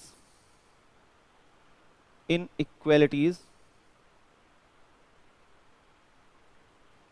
in, to eliminate inequalities in status, facilities और अपॉर्चुनिटी। ठीक है, तो ये आर्टिकल 38(2) में यहां पर बोला गया है। अब आप देखेंगे कि इन चीजों को करने के लिए सरकारें बहुत कुछ करती हैं। सरकारों के द्वारा यहां पर आय जो है, जो मिनिमाइज करने की बात की गई, तो आपने सुना होगा किसानों की आय 2 गुना करने का पर्पस क्या है, वो इसी वजह से यहां पर बोला जाता है।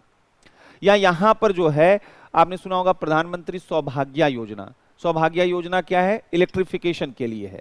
अभी बहुत से एरिया ऐसे हैं जहां पर इलेक्ट्रिफिकेशन नहीं पहुंचा है, तो आप बताइए कि फैसिलिटीज की इनइक्वालिटीज तो बनी हुई है, सड़कें अच्छी नहीं पहुंची हुई हैं, बहुत सी चीजें जो सुख सुविधाएं हम यहाँ देखते हैं। एक होता है लग्जीरियस जो फैसिलिटीज हैं, वो उस लेवल पर आप जो है इनइक्वालिटीज हो सकती है, लेकिन जो बेसिक फैसिलिटीज हैं, फंडामेंटल जो हैं, वो अगर गांवों तक नहीं पहुंच रही हैं या कुछ मेट्रोपॉलिटन सिटीज तक ही वो कन्फाइंड हैं, तो ये डीपीएसपी का आइडियल्स अभी तक अचीव तब माना नहीं जाएगा।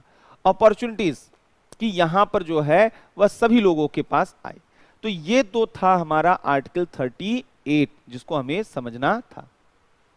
अब आइए यहां पर जो हमें देखना है वो है आर्टिकल 39। आर्टिकल जो 39 है ये यहां पर वह कई इंस्ट्रक्शंस देता है स्टेट को कि आपको ये करना चाहिए। क्या क्या इंस्ट्रक्शन देता है, एक एक करके यहां पर देखते हैं। Certain principles of policy to be followed by the state. Article 39 क्या कह रहा है कि कुछ ऐसे प्रिंसिपल्स हैं जो स्टेट को फॉलो करने चाहिए अपनी नीतियां बनाते वक्त। क्या है वो? पहला चीज कहता है कि that the citizens men and women equally have the right to an adequate means of livelihood. आजीविका के पर्याप्त साधन आपके पास क्या हैं? होने चाहिए। दूसरा कहता है the ownership and control of the material resources of the community are so distributed as best to subserve the common good. यानी वितरण ऐसे होना चाहिए संसाधनों का कि वह सबके हित में दिखे। तीसरा क्या बोलता है? The operation of economic system does not result in concentration of wealth. संपत्ति का केंद्रीकरण हमारे यहां नहीं होना चाहिए कि कुछ लोगों के पास बहुत ज्यादा संसाधन, अधिकांश लोगों के पास कुछ नहीं। ये रोकने की बात यहां पर की गई है। चौथी चीज बोलता है equal pay for equal work. अगर समान काम कर रहे हैं तो समान वेतन यहां पर होना चाहिए। फिर बोला गया है कि the health and strength of workers men and women and the tender age of children are not abused.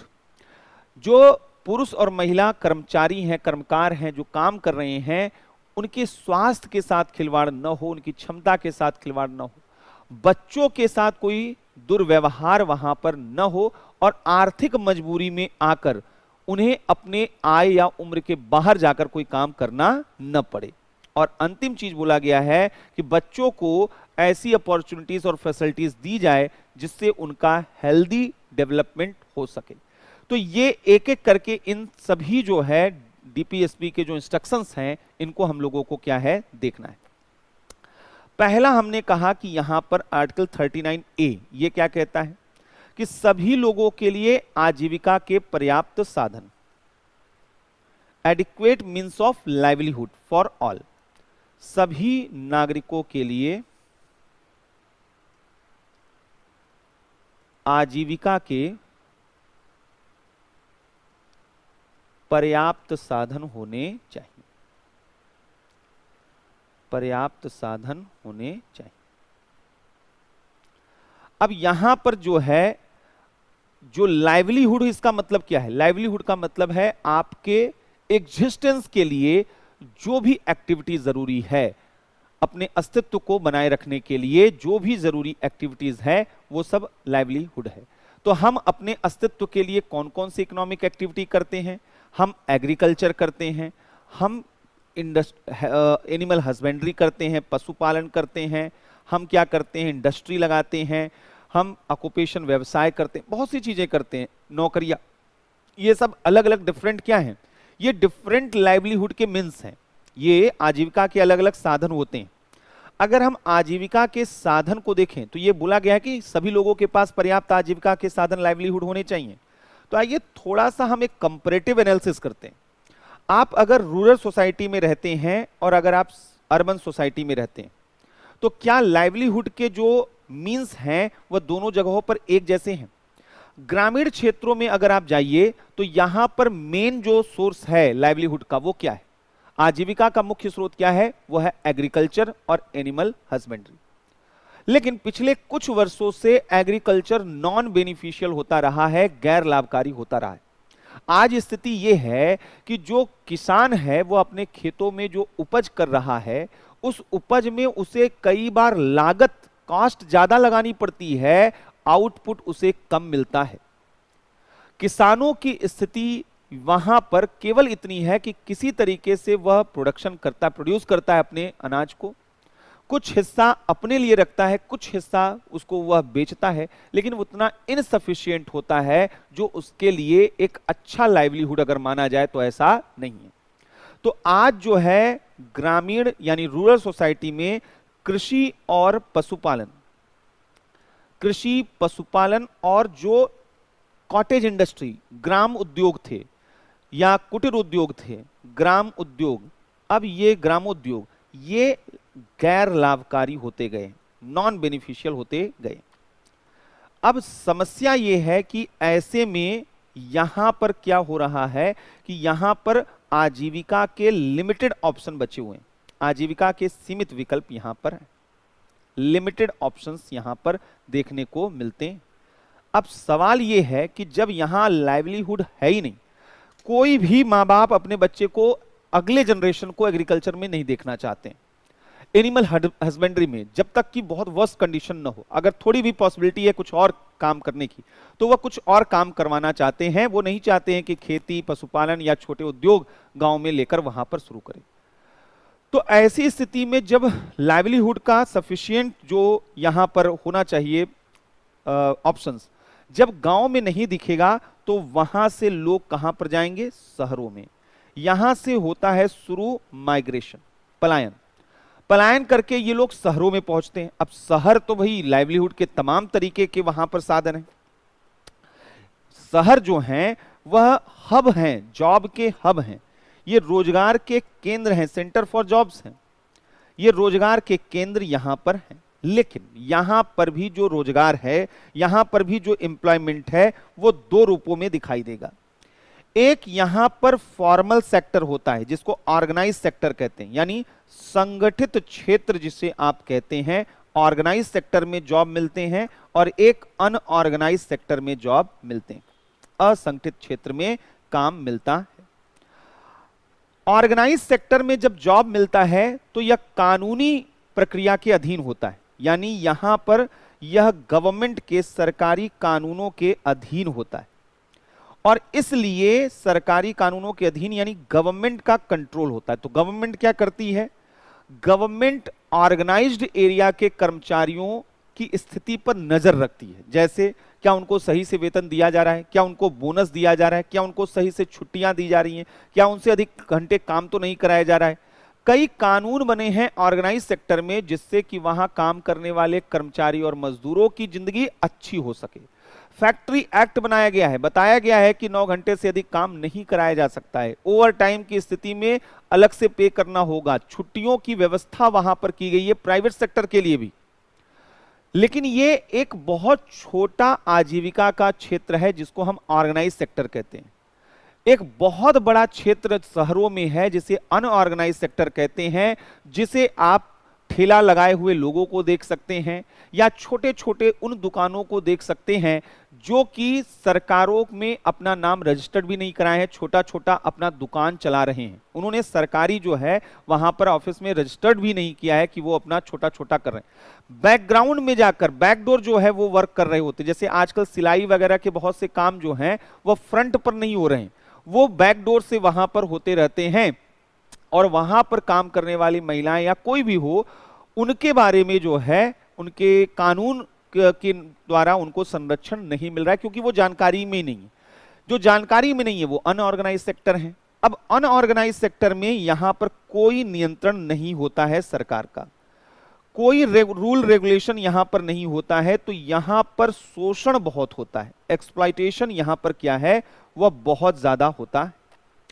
Organise sector में काम उन्हें मिलता है जो स्किल्ड लेबर है, कुशल श्रमिक को ही यहां पर काम मिलता है, और जो अनस्किल्ड होते हैं वो यहां पर पहुंचते हैं। समस्या ये है कि रूरल सोसाइटी से, गांवों से निकलने वाले जो लोग हैं वह शहरों में जब जाते हैं तो वह अनस्किल्ड वहां पर होते हैं। तो कोई वहां ढाबों पर काम कर रहा है, कोई वहां पर कंस्ट्रक्शन फील्ड में काम कर रहा है, कोई वहां पर सीवेज फील्ड में, कोई अलग अलग तरीके के काम वहां पर कर रहे हैं, घरों में काम कर रहे हैं। ये सब जो काम हो रहे हैं इनके अनऑर्गेनाइज्ड हैं, और यहां पर सरकारों का अगर कंट्रोल नहीं है, रूल रेगुलेशन नहीं है, तो इनको कम वेजेस दिए जाते हैं और साथ ही साथ यहां पर छुट्टियां नहीं दी जाती हैं। अगर ये छुट्टी करेंगे तो इनके वेतन की कटौती यहां पर कर दी जाएगी, और यहां पर इनका जॉब हमेशा इनसिक्योर रहता है, कभी भी इनको यहां से निकाला जा सकता है, और यह स्थिति इनके पूरे परिवार के लाइवलीहुड के लिए सबसे बड़े क्राइसिस के रूप में यहां आ जाती है। अब समस्या ये, हमने कहा ये तो है एक छोटा सा प्रॉब्लम, हमने केवल पोर्ट्रे किया कि गांव में संसाधन है नहीं, शहरों में रोजगार तो है लेकिन वो रोजगार भी दो भागों में बटा हुआ है। और आजकल तो एक नया ट्रेंड स्टार्ट हुआ है, ये जो ऑर्गेनाइज सेक्टर है जिसको आप फॉर्मल सेक्टर ऑफ इकोनॉमी कहते हैं, औपचारिक क्षेत्र कहते हैं, इन्होंने आजकल अपने यहां परमानेंट रिक्रूटमेंट के बजाय कॉन्ट्रैक्ट बेसिस पर लेबर लेना शुरू कर दिया है। कॉन्ट्रैक्ट लेबर जो होते हैं उन्हें सरकार के कानूनों के दायरे से वो बाहर होते हैं। जो परमानेंट एम्प्लॉय होता है उसके ऊपर इंश्योरेंस लॉ वहां पर लागू होता है, बोनस वगैरह, हॉलिडे वगैरह, इन सब के नियम वह परमानेंट जो कर्मचारी उन पर लागू होता है। कॉन्ट्रैक्ट पर जो लोग हैं वो काम वहां पर नहीं लागू होता है। तो कॉन्ट्रैक्ट पे फायदा क्या होता है कि कम उन्हें वेतन देना पड़ता है, वहां पर सरकार को दिखाना नहीं है, बीमा वगैरह का पैसा, बोनस वगैरह का पैसा नहीं देना होगा। तो ऐसी स्थिति में आजकल एक बड़े प्रॉब्लम से देश चल रहा है जिसको कहा जाता है इनफॉर्मलाइजेशन ऑफ फॉर्मल सेक्टर। यानी ये जो इनफॉर्मल सेक्टर है, असंगठित क्षेत्र है, ये एंट्री कर गया है कहां? फॉर्मल सेक्टर यानी ऑर्गेनाइज सेक्टर में। अब ऐसे में इन दोनों जगहों पर काम करने वाले लोग, जॉब तो है लेकिन ये गुड जॉब नहीं है। ये जॉब ऐसा है जहां पर इनका एक्सप्लॉइटेशन भी किया जा रहा। तो सरकार की ये रिस्पॉन्सिबिलिटी बनती है कि यहां पर कुछ करें। तो सरकार करती क्या है? तो सरकार यहां पर देखिए क्या करती है, गवर्नमेंट यहां पर क्या करती है। सरकार लेकर आएगी नेशनल लाइवलीहुड मिशन। आप सोचिए कि ये क्यों मिशन लाया गया होगा? राष्ट्रीय आजीविका मिशन लाने का पर्पस क्या रहा होगा? मनरेगा का पर्पस क्या रहा होगा? यही डीपीएसपी को तो इंश्योर करने के लिए लाया गया होगा। स्किल डेवलपमेंट जो किए जा रहे हैं, कौशल विकास जो किए जा रहे हैं, वो क्यों किए जा रहे हैं? ये सब पर्पस किस लिए है? तो यहां पर आर्टिकल 39 का जो ये हमारा है यहां पर, तो कौशल विकास में यहां कई प्रोग्राम, हुनर, हिमायत, ये सब लाया जा रहा है। ये सब ऐसे प्रोग्राम लाए जा रहे हैं जिससे कि इन लोगों को काम अपनी जगह पर मिल सके। ये गवर्नमेंट के द्वारा किया जा रहा है। मुद्रा स्कीम क्यों चलाई जा रही है? जिससे कि ये बेहतर तरीके से अपने काम यहां पर कर सकें, आजीविका के साधन हो सके। आर्टिकल 39 का बी देखते हैं। आर्टिकल 39 का बी क्या है? हमने कहा आर्टिकल 39 बी कहता है कि जो संसाधन है उनका क्या होना चाहिए? ऐसा डिस्ट्रीब्यूशन कि वो कॉमन गुड में काम आए। यानी संसाधनों का, रिसोर्सेस का इक्विटेबल डिस्ट्रीब्यूशन होना चाहिए। आर्टिकल 39 क्लॉज बी जो है संसाधनों के इक्विटेबल डिस्ट्रीब्यूशन ऑफ रिसोर्सेस की बात करता है। संसाधनों का समता मूलक वितरण होना चाहिए। समता मूलक वितरण होना चाहिए। तो हमारे यहां पर होता क्या है? तो हमारे यहां पर यह देखा गया है कि संसाधनों पर कुछ लोगों का कब्जा रहा है। अब यह सरकार का दायित्व है कि वो यहां पर काम करे। तो सरकार ने किया क्या? सरकार ने अपने यहां एक यूनिवर्सल पीडीएस सिस्टम शुरू किया जिसको हम सार्वजनिक वितरण प्रणाली कहते हैं, पब्लिक डिस्ट्रीब्यूशन सिस्टम। अभी कोरोना के दौर में अधिकांश लोगों का यह सरकार से मांग था कि इस पीडीएस सिस्टम को फिर से शुरू किया जाए। पीडीएस सिस्टम में होता क्या था कि भारत के अलग अलग हिस्सों में फेयर प्राइस शॉप बनाए जाते थे, जिसे आप गल्ले की दुकान, राशन, सरकारी राशन की दुकान कहते थे। वहां पर आप जाते थे, अगर आप गरीब हैं तो बीपीएल कार्ड, और अगर आप गरीबी रेखा से ऊपर हैं तो एपीएल कार्ड होता था। और एक निश्चित कम कीमत में बीपीएल और एपीएल को अनाज और अन्य चीजें वहां पर उपलब्ध कराई जाती थी जो बाजार दर से बेहद कम होती थी। यह सरकार यहां पर काम करती थी। इससे लोगों की जरूरतें पूरी हो जाती थी, बाजार के ऊपर से लोगों की निर्भरता नहीं रहती थी। तो पब्लिक डिस्ट्रीब्यूशन जो सिस्टम है ये हमारे यहां लंबे समय से रहा। ये क्यों था? संसाधनों का समता मूलक वितरण हो सके। आप सोचिए कि उज्ज्वला योजना यानी एलपीजी जो गैस सिलेंडर हैं वह लोगों, सभी लोगों तक पहुंचाने की कोशिश क्यों की गई? क्योंकि ये एक ऐसा रिसोर्स था जिस पर कुछ लोगों के पास था, अधिकांश लोगों के पास नहीं था। आखिर ये न्यूनतम समर्थन मूल्य क्यों दिए जाते हैं, एमएसपी क्यों दिए जाते हैं? तो इन सब का पर्पज है कि संसाधनों का कैसे वितरण हो सके, यहां पर समता मूलक वितरण हो सके। तो इक्विटेबल डिस्ट्रीब्यूशन ऑफ रिसोर्सेस की बात आर्टिकल 39 बी कहता है। आर्टिकल 39 क्लॉज सी कहता है कि जो मींस ऑफ प्रोडक्शन और वेल्थ हैं इनके कंसंट्रेशन को प्रिवेंट किया जाए, यानी इनके केंद्रीकरण पर रोक लगाई जाए। संपदा और उत्पादन के साधनों के केंद्रीकरण पर रोक। उत्पादन और संपदा और उत्पादन के साधनों पर, उत्पादन के साधनों के केंद्रीकरण पर रोक लगाई जाए। केंद्रीकरण पर रोक लगाई जाए। तो यहां पर जो वेल्थ और मीन्स ऑफ प्रोडक्शन है, इनके कंसंट्रेशन पर क्या किया जाए, इनको यहां पर प्रिवेंट किया जाए। तो इसका मतलब क्या है? अब देखिए, पहले यहां पर प्रॉब्लम समझिएगा, तब इसको आज से आपको रिलेट कर पाएंगे।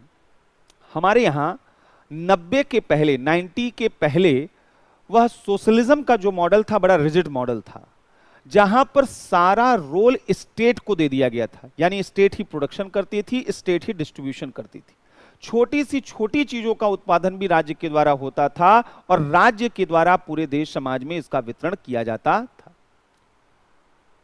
लेकिन उस व्यवस्था में कई विसंगतियां थी, कई जो है प्रॉब्लम्स आ रहे थे, इनहेरेंट प्रॉब्लम्स थे। जैसे उस व्यवस्था में, उस सिस्टम में यह देखा जाता था कि वहां पर एक सबसे बड़ा जो प्रॉब्लम आया कि राज्य जो हैं वहां पर वह करप्शन के शिकार होते गए। हमने पब्लिक इंटरप्राइजेस बनाए, हमने यहां अधिकारियों को रखा, लेकिन उन्होंने करप्शन करना स्टार्ट कर दिया। और सार्वजनिक जो अधिकारी थे, नौकरशाह, राजनेता, उन्होंने जो भ्रष्टाचार किया तो उनकी संपत्ति बढ़ती गई, संसाधनों का केंद्रीकरण उनमें होता रहा। और इसीलिए 1990 के पहले के दौर को क्रोनी समाजवाद यानी क्रोनी सोशलिज्म कहा जाता है, कि जहां पर करप्शंस के थ्रू वह कुछ चंद जो सरकार और अधिकारी तंत्र थे, उनका रिसोर्सेस पर कंसंट्रेशन बढ़ता गया। 90 के बाद हमें यह लगा कि जो गवर्नमेंट है, पब्लिक सेक्टर है, उसमें ट्रांसपेरेंसी लैक करती है, इफिशियंसी लैक करती है। प्राइवेट सेक्टर की सबसे अच्छी बात क्या होती है? वो बहुत ट्रांसपेरेंट होते हैं, नियम कायदों से काम करते हैं, और सबसे बड़ी चीज ये होती है उनके अंदर एक हाई मोटिवेशन होता है वो अर्न करने का। सरकारी जो है, आप कल को आईएएस पीसीएस बन जाते हैं और आपको बीएसएनएल का मुखिया बना दिया जाए, अगर बीएसएनएल कल को वोडाफोन और एयरटेल से आगे बढ़ ही जाए, जियो से आगे बढ़ ही जाए, तो आपको कौन सा उसमें हिस्सेदारी मिलने वाला है कि आपको कंपनी के मुनाफे का 10% मिलेगा? आपको तो सैलरी ही मिलेगा। ऐसे में कोई मोटिवेशन ही किसी में नहीं होता है कि सरकारी कंपनियों को मुनाफे में ले जाया जाए। वो उसे समझते हैं कि ये सरकार का है, मैं आज हूं, कल कोई और रहेगा।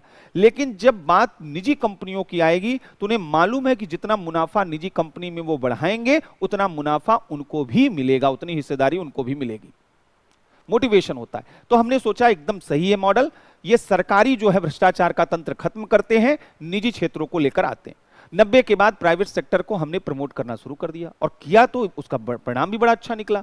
हम पहले सरकारी बैंकों में जाते थे तो टूटे टाटे जो है वहां पर सब पूरा जो ऑफिस हुआ करता था, जर्जर सा ऑफिस हुआ करता था, वहां पर जब जाते थे तो कोई एकदम हताश, परेशान, फ्रस्ट्रेटेड सा आदमी कोई वह वहां पर बैठा रहता था ऑफिस में। ऊपर देखता था, एक बार आपने कहा कि चेक जमा करना है, उन्होंने कहा कि बैठे रहिए। आधे घंटे बाद फिर आपने कहा चेक जमा करना है, उन्होंने फिर आपको और तरफ देखा, उन्होंने कहा कि सब्र नहीं हो रहा है आपको, बैठ जाइए थोड़ी देर। इतने रूड तरीके से बातचीत और इतनी पुअर हॉस्पिटैलिटी वहां पर होती थी, इतना पुअर तरीके से सारा चीज होता था कि लोगों के एक्सपीरियंस बहुत बैड हुआ करते थे गवर्नमेंट ऑफिसर से। लेकिन जब प्राइवेट सेक्टर में पहुंचे, आईसीआईसीआई बैंक के पास पहुंचे, एचडीएफसी बैंक के पास पहुंचे, चारों तरफ लाल लाल, पीला पीला, नीला नीला जो है भवन रंगा हुआ है, अलग अलग तरीके की साज सजावट की सामान वहां रखे हुए हैं, और बड़े स्मार्ट से वहां पर जो है लड़के लड़कियां सब रिसेप्शन पे बैठे हुए हैं। जैसे ही आप इंटर कर रहे हैं, तुरंत वहां दो लोग पहुंच रहे हैं कि सर आपको क्या चाहिए, मैम आपको क्या चाहिए, जो है कोल्ड ड्रिंक चाहिए, पानी चाहिए, चाय चाहिए, कॉफी चाहिए। तमाम हॉस्पिटैलिटी इतनी अच्छी और पोलाइटनेस, हम्बलनेस इस तरीके का, आप इन्फ्लुएंस्ड हो जाते हैं कि नहीं नहीं, सरकारी बैंक से ज्यादा अच्छा तो प्रोफेशनल ये लोग हैं, काम भी अच्छा करते हैं, हॉस्पिटैलिटी भी इनकी बहुत अच्छी होती है। तो निजी क्षेत्रों को देखकर हमारा एक शुरुआती जो मन था वो यही कह रहा था कि सब कुछ अच्छा होने वाला है। लेकिन 90 के डिकेड के बाद जैसे ही प्राइवेटाइजेशन की तरफ हम आगे बढ़े, कुछ ही समय में प्राइवेट सेक्टर ने अपना भी रूप दिखाना शुरू कर दिया। यह देखा गया कि कुछ ही समय के बाद हमारा जो प्राइवेट सेक्टर था वो एक नए रोग का, एक नए डिजीज का शिकार हो गया, जिसे हम क्रोनी कैपिटलिज्म कहते हैं। ये क्रोनी कैपिटलिज्म क्या होता है, पहले एक बार इसको समझिएगा। क्रोनी कैपिटलिज्म का मतलब होता है जहां पर वह एक नेक्सस देखने को मिलता, जहां पर क्या होता है, concentration of wealth. Crony capitalism का सिंपल अर्थ होता है concentration of wealth in few hands, कुछ हाथों में संपत्ति का केंद्रीकरण हो जाना, यह है क्रोनी कैपिटलिज्म। और यह क्रोनी कैपिटलिज्म कैसे होता है? तो एक नेक्सस के थ्रू, एक गठजोड़ होता है। गठजोड़ किसका होता है? तो क्रोनी कैपिटलिज्म हमेशा इंडस्ट्रियलिस्ट व ब्यूरोक्रेट्स और पॉलिटिशियन से जुड़ जाता है। यानी उद्योगपति नौकरशाह और राजनेता से मिलकर संसाधनों का केंद्रीकरण करना शुरू करता है और अपने संसाधन का एक हिस्सा नौकरशाह को, एक हिस्सा किसको? राजनेता को सौंप देता है। यह क्रोनी कैपिटलिज्म जो है सरकारी संरक्षण में ही शुरू होता है। यह एक नेक्सस होता है और इस नेक्सस का सबसे बड़ा बैड इंपैक्ट क्या होता है, अब उसको समझिएगा। इसका सबसे बुरा असर यह रहता है कि असल में हमारे यहां पर यह देखा जाता है कि 2000 के आसपास हमारे यहां जो निजी कंपनियां थी उनके अंदर एक रेंट सीकिंग एटीट्यूड डेवलप होना शुरू हो गया। रेंट सीकिंग एटीट्यूड का मतलब समझिएगा, जहां पर वो अधिक से अधिक रेंट यानी सुविधा चाहती थी। किससे? गवर्नमेंट से।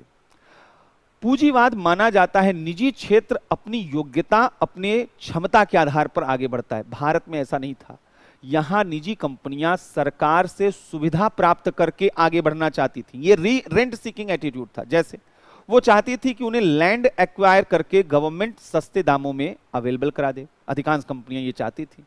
वो चाहती थी कि जब हम कोई इंडस्ट्री सेटअप करें तो सरकार टैक्स हॉलीडे कर दे, कर की छुट्टी कर दे कि यहां पर आपको टैक्स नहीं देना पड़ेगा।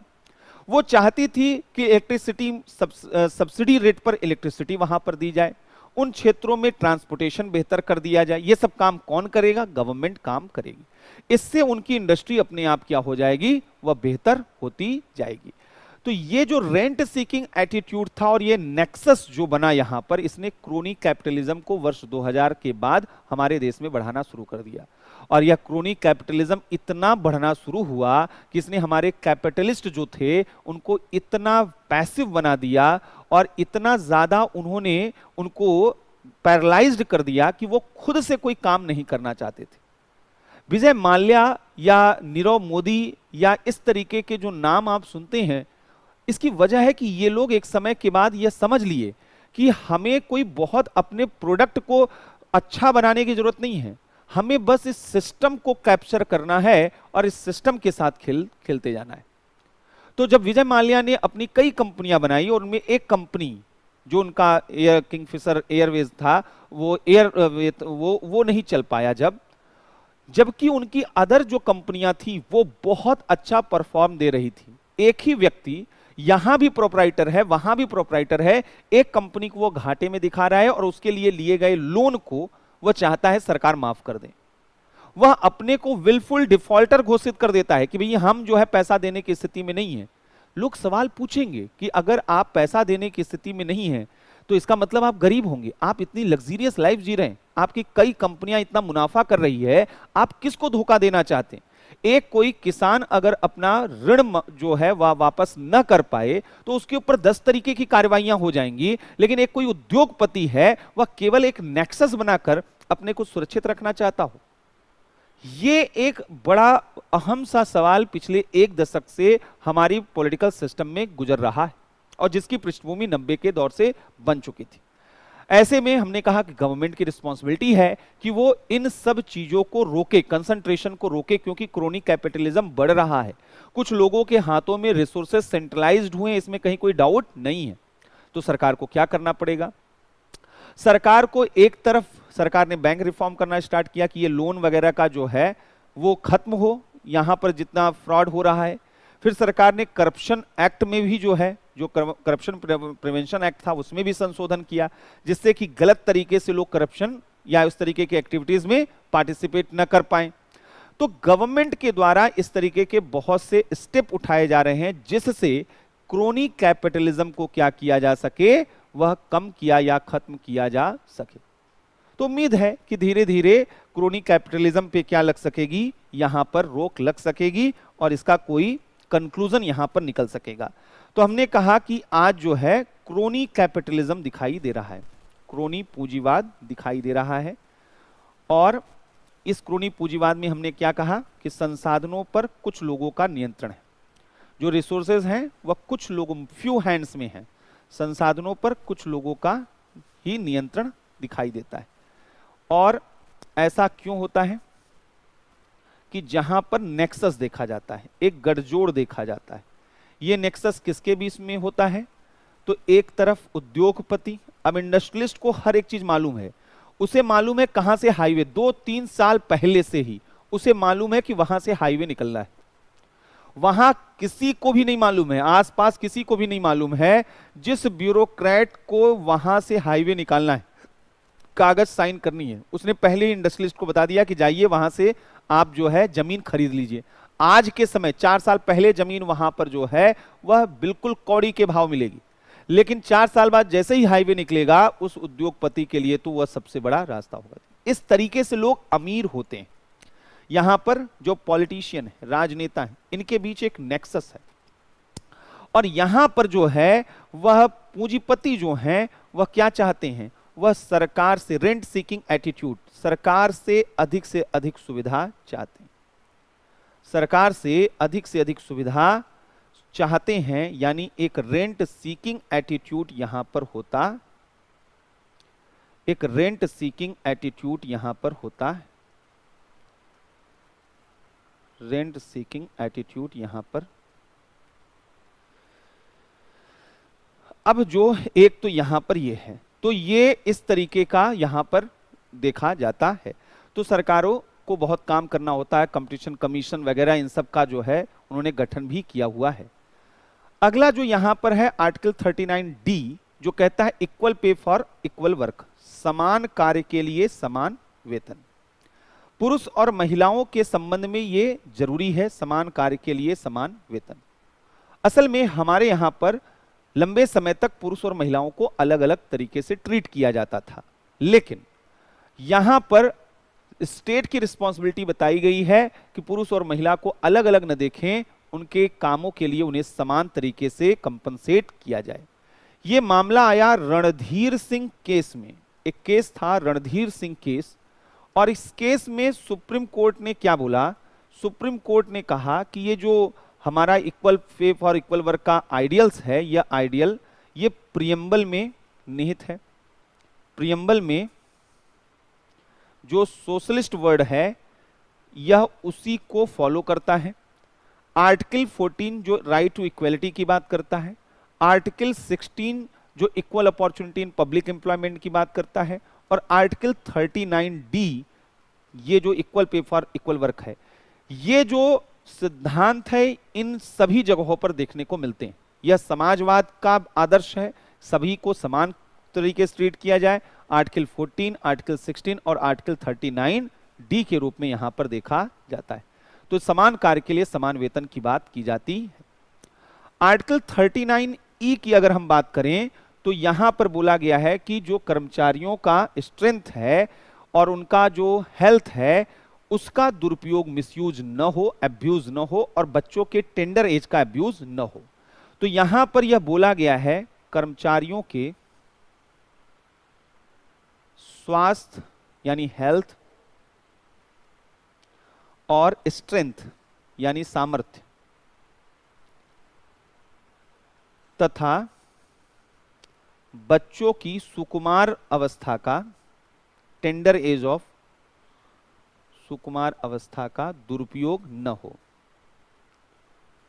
दुरुपयोग न हो, और आर्थिक व्यवस्था में इकोनॉमिक कंपल्सन की वजह से उन्हें कोई ऐसा काम न करना पड़े जो उनकी आयु या क्षमता के बाहर।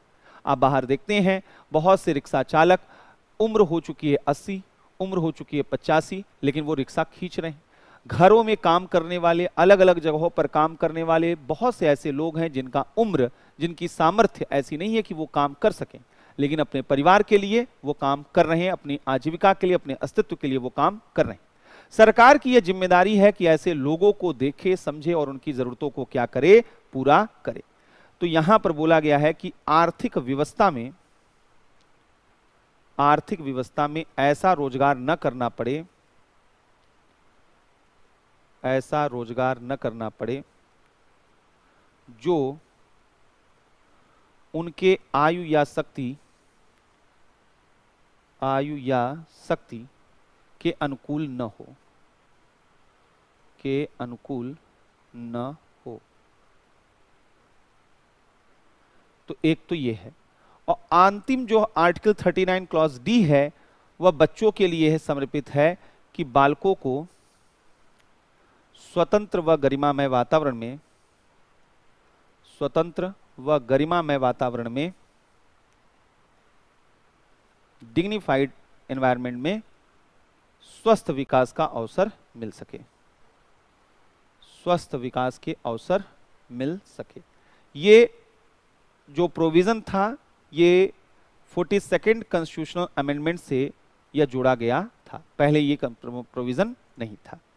तो ये तो था हमारा डीपीएसपी के आर्टिकल 36, 37, 38 और 39।